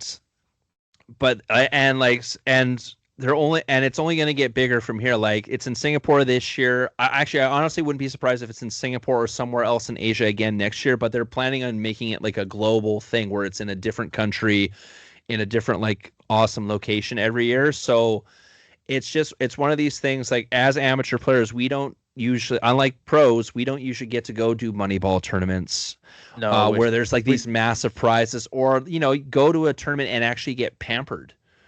Like, you're really going to go to this tournament and get pampered. Like, it's awesome. Like, here, I'll click on the athlete experience. So I'm going to put it up here in our little box here. But so it's epicworldchampionships.com if you guys want to check out the website. But so you get a minimum of 3 matches every player. And also the other thing is it's rally scoring for everything. They do round robin games to 21, and then playoffs are games to 21. But then gold and bronze matches are 2 out of 3, but it's games to 15 because obviously it's rally scoring, right? But so yeah, minimum 3 matches every player is guaranteed. Athlete registration gift bagged value at $250 plus US in items. Athlete airport meet and greet, arrival, welcome, and support. So they're going to meet you at the airport and make sure you get to where you need to go. So Epic Sport apparel is included as part of your gift bag. Exclusive discounts on hotels, merchandise, VIP recovery experiences, including ice baths, red light therapy, and more. Okay. Player tours and sightseeing tour packages and discounts. Okay, that's good. Exclusive collectibles, limited edition items for players, VIP invite to welcome dinner, exclusive dinner, celebrity speaker, and awards. Premium experiences and networking, craft beer sampling, private chef dining, wine pairing. So like I said, it's literally like you're going on a luxury vacation and you get to play pickleball on top of it. Like a luxury getaway, honestly. Exactly, right? So like I'm hoping for some people, me just saying this to you already makes you want to just go to Singapore in general, but also like they're basically creating this tourism attraction for you with using pickleball, right? So they want you to come, they want to wine and dine you, so then you come back to Singapore again. Oh yeah, right. It's like when you go to like a luxury resort in, say, like Mexico, how they wine and dine you, and then they want you to, you know, purchase a timeshare, so then you keep coming back, right? Now, obviously, they're not going to be like, because some of those, like where they pitch you the timeshare, are really strong arm, and other ones aren't. I've been to a couple. Right. But what I mean is the wine and dine part. Yeah. Right. And this time it's like, yeah, we're going to wine and dine you, and you get to play pickleball and possibly win some money. Yeah. Like, it's like it's almost like a win. It's like a win-win thing. Right. And like I said, it's already backed by Duper. It's already backed by MiLP. I know we talk Yui up a bunch here, but him and Yuki are literally the hardest working people in pickleball in Canada and in Asia right now. Like, they have their hands and are responsible for so many things happening in both areas. Like CNPL, they're in on that with Mike and them. MiLP, they're literally running the show of that. They were the driving force behind Team Canada at the World Cup. Yeah. Right. Literally, they're the executive runners of MiLP and Duper in China. They're part of the Asian Pickleball Association, which is part of the Global Pickleball Federation, right? Like, these guys are pushing the sport, trying to grow the sport as probably harder than anyone else I've really seen. And the fact that they're backing this already makes me like, okay, I want to go see this. Or I want to go experience this type of thing, right? So I know this has been a really long pitch on this thing, but I want to really hammer this home for people listening to this podcast. If you have not signed up for an MiLP tournament or just another tournament that hosts Epic, because it's not just MiLP that hosts it, it can be like your local tournament. You just have to check to see with them if they're hosting it or if they're a qualifier. But This is literally like, I don't want to say a once in a lifetime opportunity because that sounds a little cheesy, but this is a massive opportunity, especially it's that first year. And you know that once it takes off, it's going to get harder to get into. Oh yeah, for sure. Right. You want to get on like all other tournaments. Basically, it's going to be tougher and tougher every year. Yeah, like you want to get in on the ground floor when it's starting, and be hooked into the network. Right. Yeah. So like I said, like this is huge. I really hope that, and I'm going to do a condensed version that I'll post online, or I'm doing these same pitches because I know I just went into probably a 20-minute speech and Instagram only allows like 3 minutes. So, but I'll post it on our Instagram page. I'll post it on our Facebook page and share it to all of our groups and stuff like that. Because I really just want people to understand what a cool opportunity this is. And like I said, you don't have to go if you win, but you have the option to now. You definitely have the opportunity to go. And yeah, you have the opportunity and the option at a massive discounted price. Yeah, and let's put it this way: as much as I would love to go, if I don't qualify, I don't think I can justify to Irene paying $888 US to go to this event. Unless Yui's gonna hook me up. Yeah. Right? Or just win the MiLP. No, exactly. I'd rather win and earn my way there. I don't want to bug Yui because I've bugged him so much already for providing us with the MiLP stuff and all that other stuff already, right? But that's a lot of pressure. I need to play my best game then. Yeah. Yeah, I'm putting undue pressure on Vic, right? Exactly. But, so like we said, our MiLP events are coming up. Registration is open for our one at the Hub, 3v3 on February 7th and 8th. Get your teams in for that one. Our men's 13 and our men's 11 are filling up really, really quick. Mm-hmm. There's me and Vic have a team in 15. We got some guys from Calgary at Mega Courts with the team in already at 15. I'm pretty sure we have another team coming in really, really quickly in the Duper 15. Irene is just about to put her team in. I think she's waiting to hear back from one player. She's already got her in Mai. Nice. But they're just waiting for that third player to confirm. And I've actually heard from a few other ladies they're waiting for that third player to confirm. I want to say we're going to have at least 4 in the Duper 15 for women. It's just they're all like at 2 right now, and they're trying to find that third player type of thing, right? But we have 3v on February 7th and 8th, and then we have Red Deer March 14th and 15th. That's the regular team tournament, 2 guys, 2 girls. You're playing men's, women's, and mixed matches in that one with Dream Breakers. All that fun stuff. Famous. You know what? I'll pitch it right now. At the Pickleplex in Red Deer, they have Playsite. So if you have not downloaded the Playsite app, you want to download it. I'll put the link, same thing, in the description below. Yeah, I'll send Andrew the video. I still haven't done it, but I'll send it to Andrew. Oh yeah, I can go splice some highlights through and stuff like that and have some fun with it. But so the big thing with the Playsite is, so basically on certain courts at Pickleplex, they have cameras. So I know, like, if you've ever seen me and Vic at a tournament, one of us has a tripod up recording our matches because, one, we like to go back and analyze, and also, I like cutting highlights every now and then. So this saves it for you. It has, so if you download the app, you make an account, the account is free. What you do then is they're on the courts that have the cameras, there's a QR code. You scan the QR code, and it will send you the footage of that court for when you play. The other cool thing is, because once you've hooked up to that, say if you have an insanely good rally and you make an insane shot, there's a button on the wall you can run over and press, and it will clip that highlight for you and send it to you.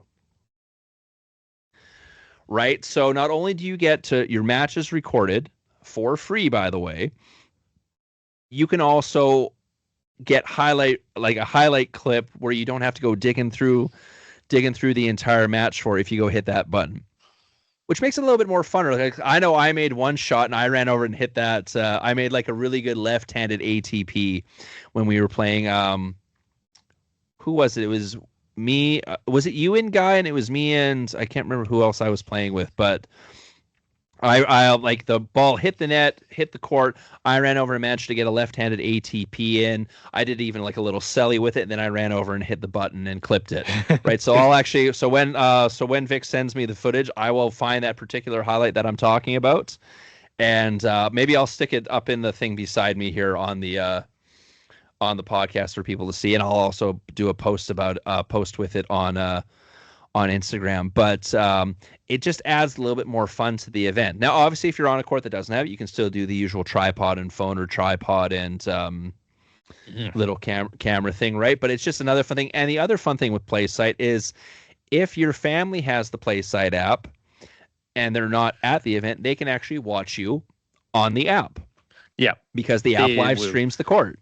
We'll make sure the live stream will be because they have to activate it, but the live stream will be activated for absolutely, the tournament, right?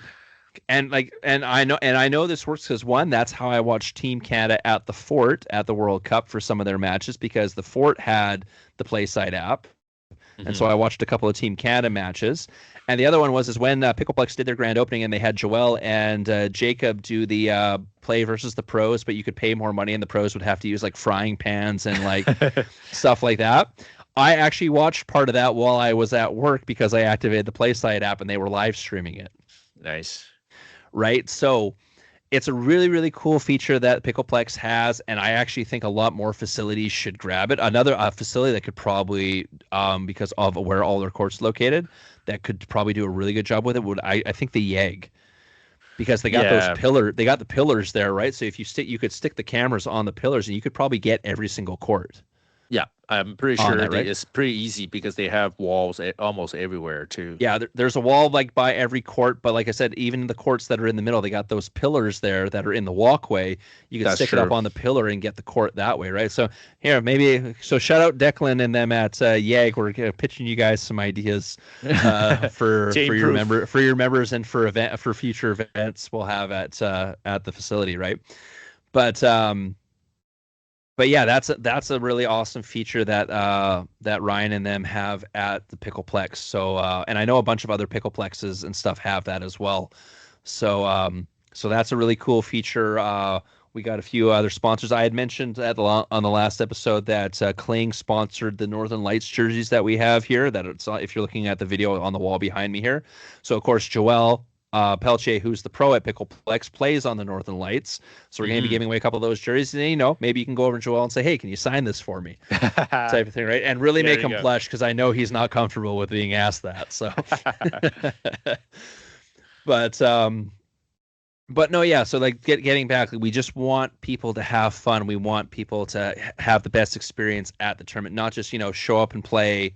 If you get a medal, you get your medal and go home.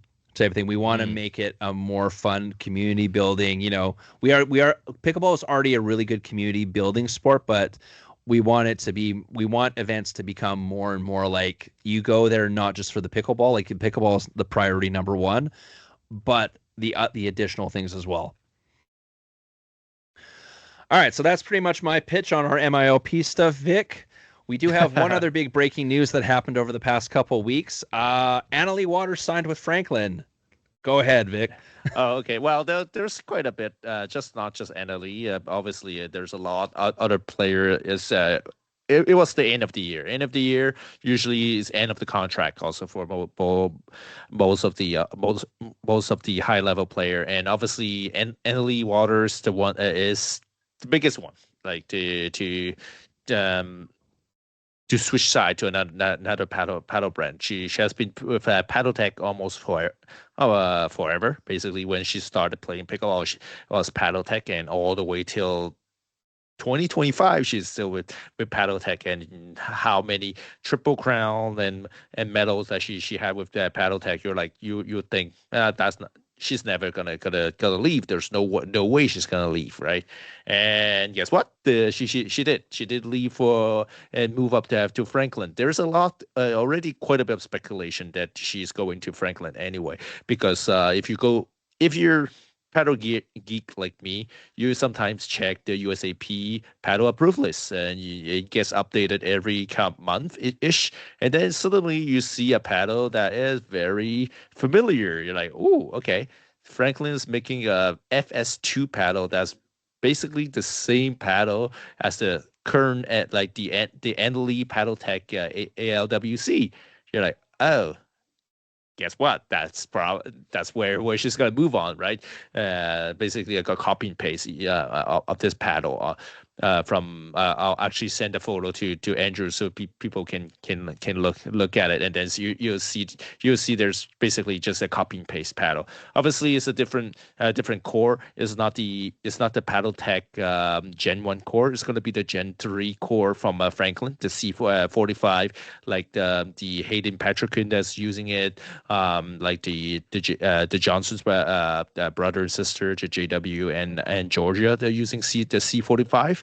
Those are that will be the paddle that she will be using. So that will be interesting. She will definitely get much more power and pop coming off this paddle. So that will be a very interesting, and I will say a worthy upgrade from her end. And then the other question is, why did Andalee move to Franklin? Well, think about it. Like a lot of people who does not know Franklin. Franklin is actually a big company. It is a big like, especially in the baseball brand. Like they have been like in the baseball world almost forever. And then they are one of the first kind of pickleball company that really break through into the pickleball scene, especially with the balls X40, right? Like a lot of people still using this Franklin X40 balls. And if you remember, one of the breakthrough paddle was the Ben Johns signature paddles, right? When Ben Johns was with the Franklin at that time, and everyone was craving and buying this paddle because Ben John was dominating so much at that time, also, right? So I would say it makes sense that Franklin signs and Andalee because they know how to market. Like they did market very well for Ben John, so they will be able to market Andalee quite well. And also the other thing is, who's going to turn down $16 million? That's the rumor and kind of estimated kind of money for their contract. Who's going to turn down $16 million, right? I don't think there's. I can tell you right now, I wouldn't. Yeah, exactly. So, as much as I love Anivia, like if another paddle company comes up to me and says, "Hey, we'll give you 16 mil," I'm like, "Well, I'll go with you for 16 mil. There's my facility. There's my CNPL team. We're good, right?" Yeah, definitely. Well, and on top of that, like their paddle it's not a bad paddle company brand, right? I'm not trying to name other companies, so I'm dishing them or stuff like that. But there is some paddle companies, sometimes they want to break through. They don't have any pickleball experience, but they pay the big buck to those players trying to break through, and sometimes they do well, sometimes they suffer, right? Unfortunately. So for Andalee, I don't think is a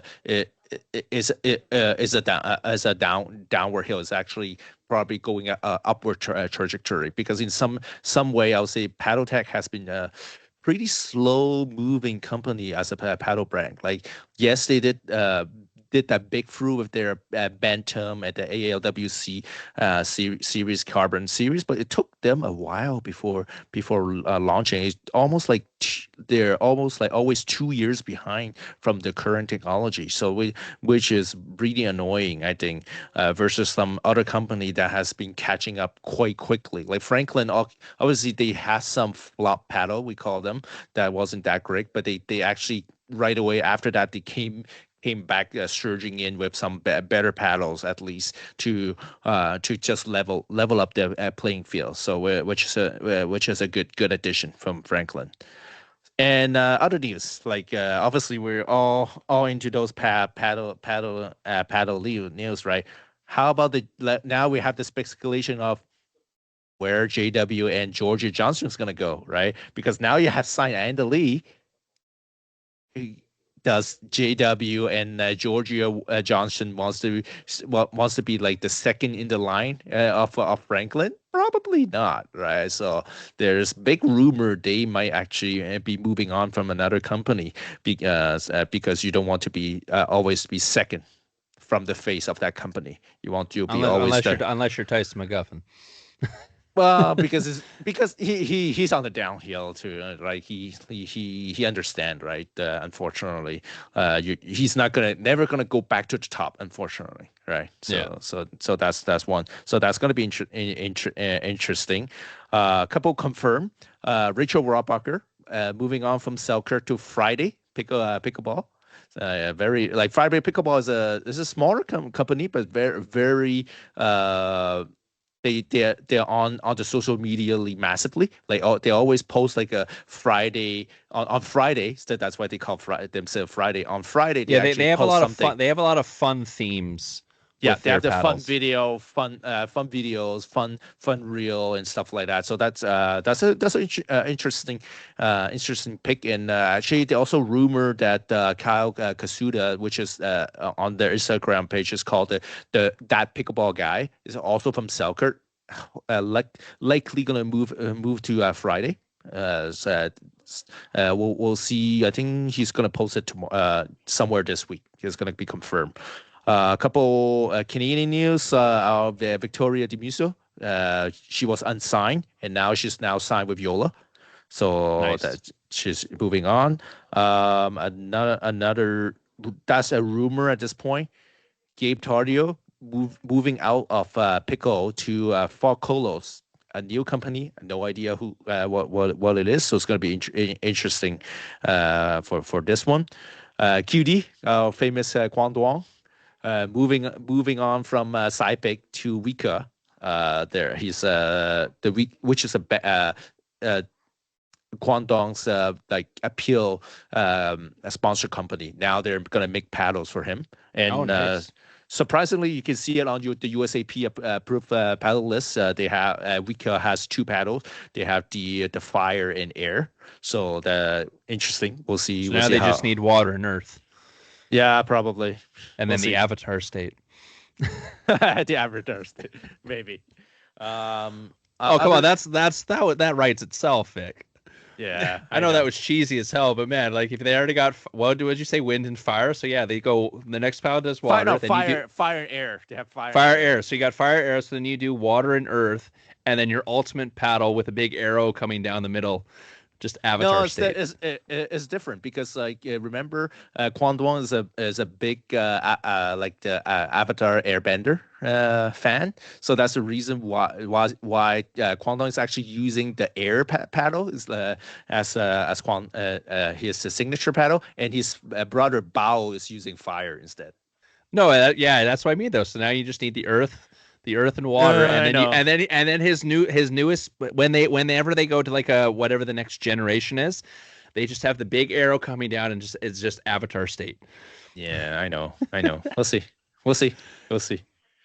I agree what you say. I understand what you said, but we'll see about that. And then couple still to be confirmed. Chris Haywood, that was almost like 2024. He was almost undefeated at the singles in APP, and now he's surging in PPA singles.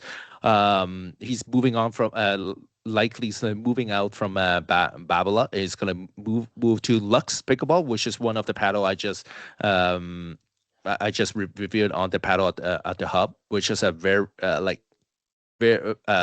affordable, great performance paddle. So I would say make total sense, to be confirmed. Another one, Roscoe Bellamy, moving on from head to Lux Pickleball also makes sense. Like for both guys, Babala hasn't been actually innovating. Apart from tennis, they're not innovating from pickleball. I'm sorry, they're still using the old generation paddle. Like it was almost like saying a miracle that Chris Haywood still able to win with those paddles. Like just does not make sense. They're not as good anymore, and especially in the pro side, every advantage you should get it because those guys are so good, right? Yeah. And at the same time, just for people to remind people, like in September, that PPA was cracking down on paddle. So there's a lot of paddle got actually not approved, and then pros was like scrambling all over the place to grab those paddle that was like approved in the UPAA list. Lux paddle was actually one of those, and a lot of player has to grab those Lux paddle. So it makes sense. I think they got familiar with those Lux paddle. They just like, you know what, I'm just gonna continue playing with this, and makes sense. I do appreciate those the Lux paddle quite a bit too. So that's a good news. Couple in I will say those are the main big one. There is some of them we're not sure. Like Catherine Parento, is she moving on from Selker? Apparently, but we're not sure. We're still a big question mark. If she's done or not. Other than that, sorry, one big one. Deco Bar. He's moving on from Yola to 11.624. Which is totally unexpected. Like, if people who doesn't know 11.624, especially like I will say the last 2 years, they have been one of the smaller brand that break through with their paddle, especially with the Hirachi X Power series.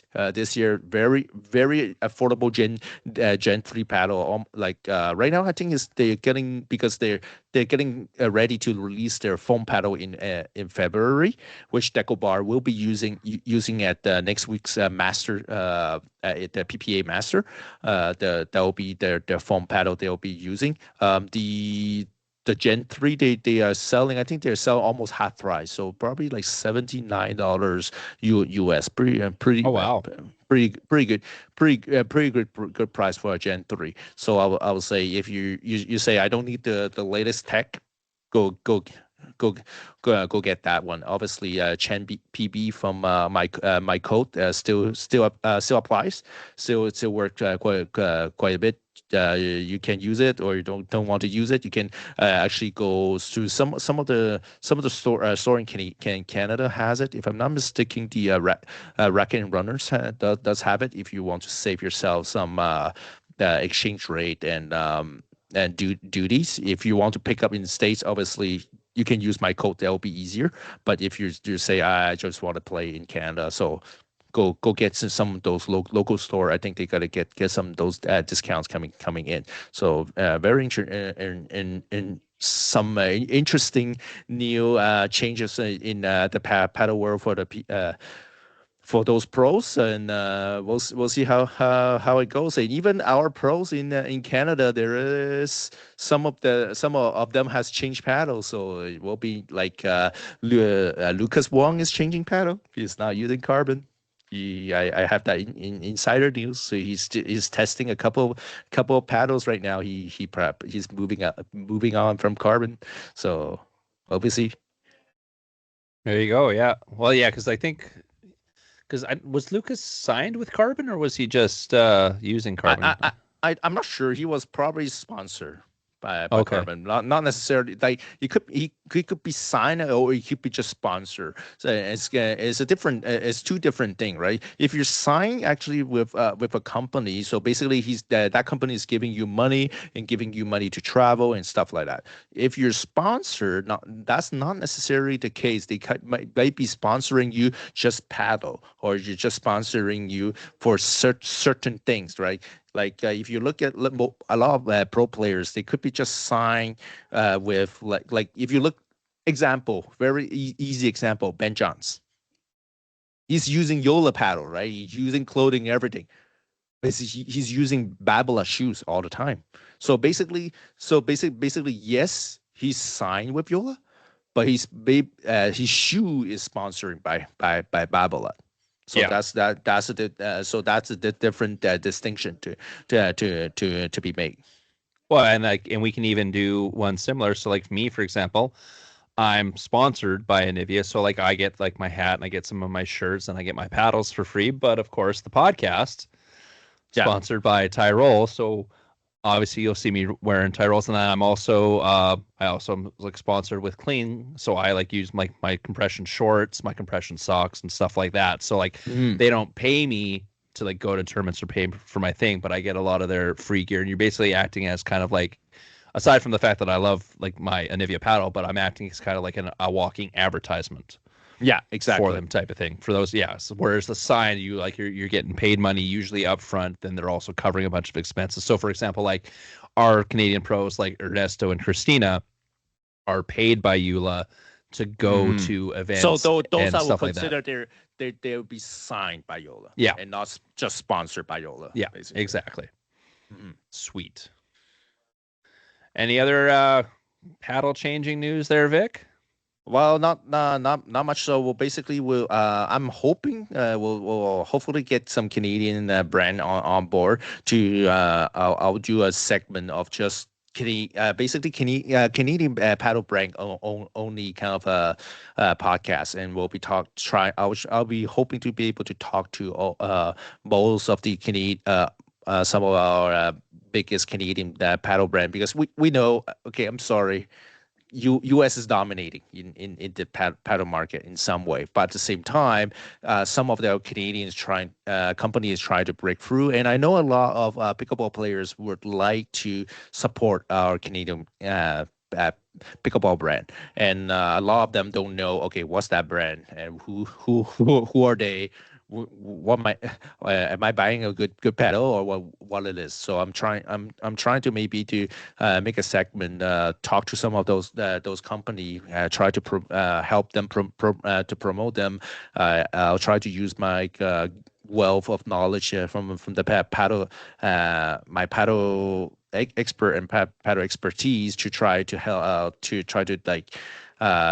give out what kind of a similar paddle you're actually looking. If you're like, I like this paddle, but I want to support a Canadian brand, which one I should be looking after, which one I should be buying, and I want to spend my give my money to the Canadian company rather to give it to a U.S. company, or most likely a Chinese company because they are making China anyway. So hopefully I can help them out a little bit in this hindsight.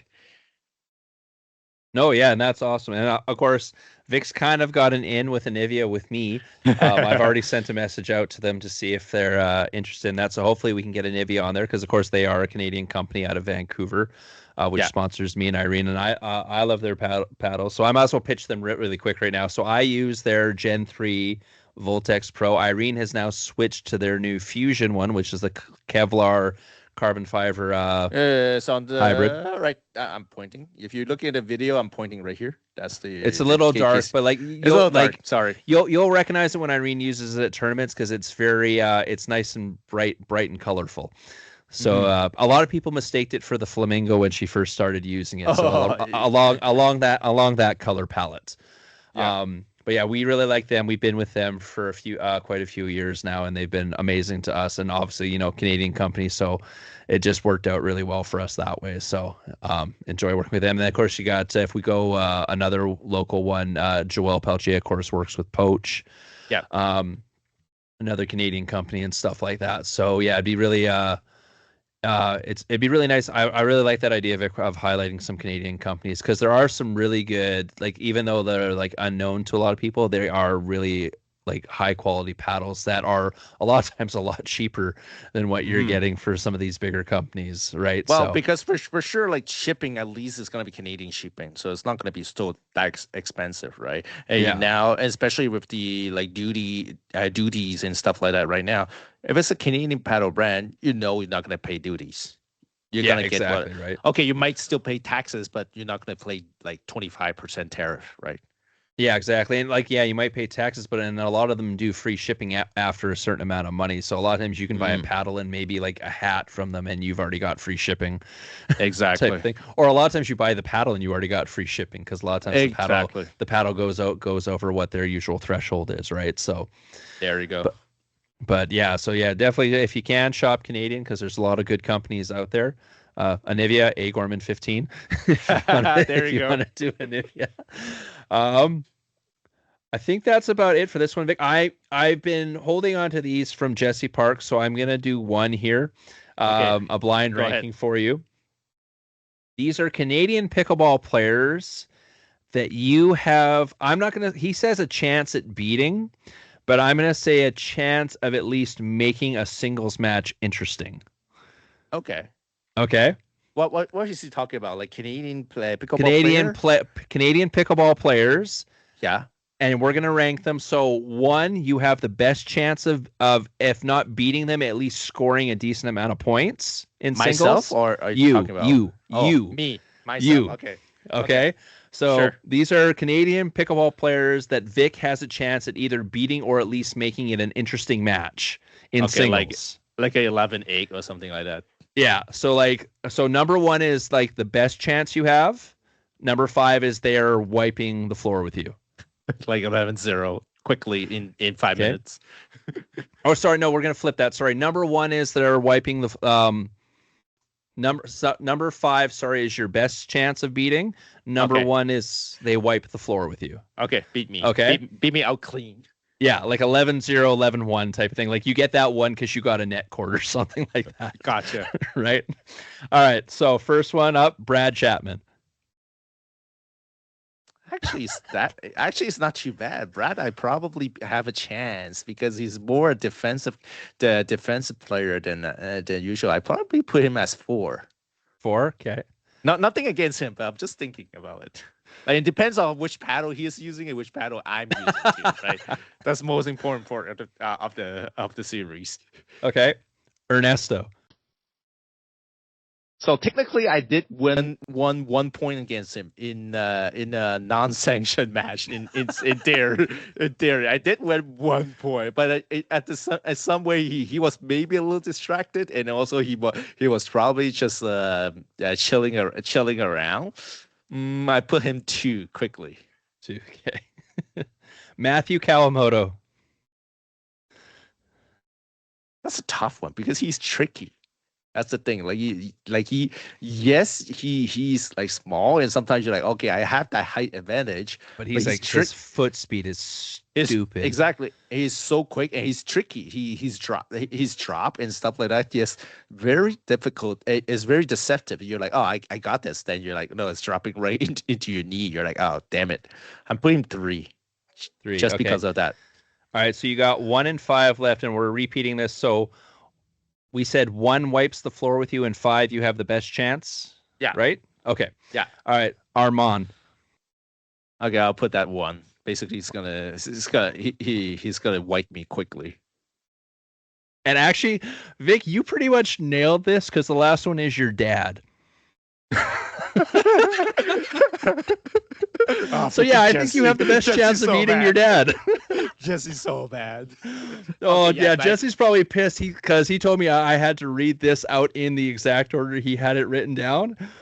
You did a really good job. So yeah, Armand would definitely wipe the floor with you. He just came second at nationals, only to McConnor die in singles. Yeah, there's no way I'm gonna beat him. There's 0 Ernesto, chance. And then Ernesto, Brad, and Matt are pretty much like kind of a toss-up. They're all insanely good players.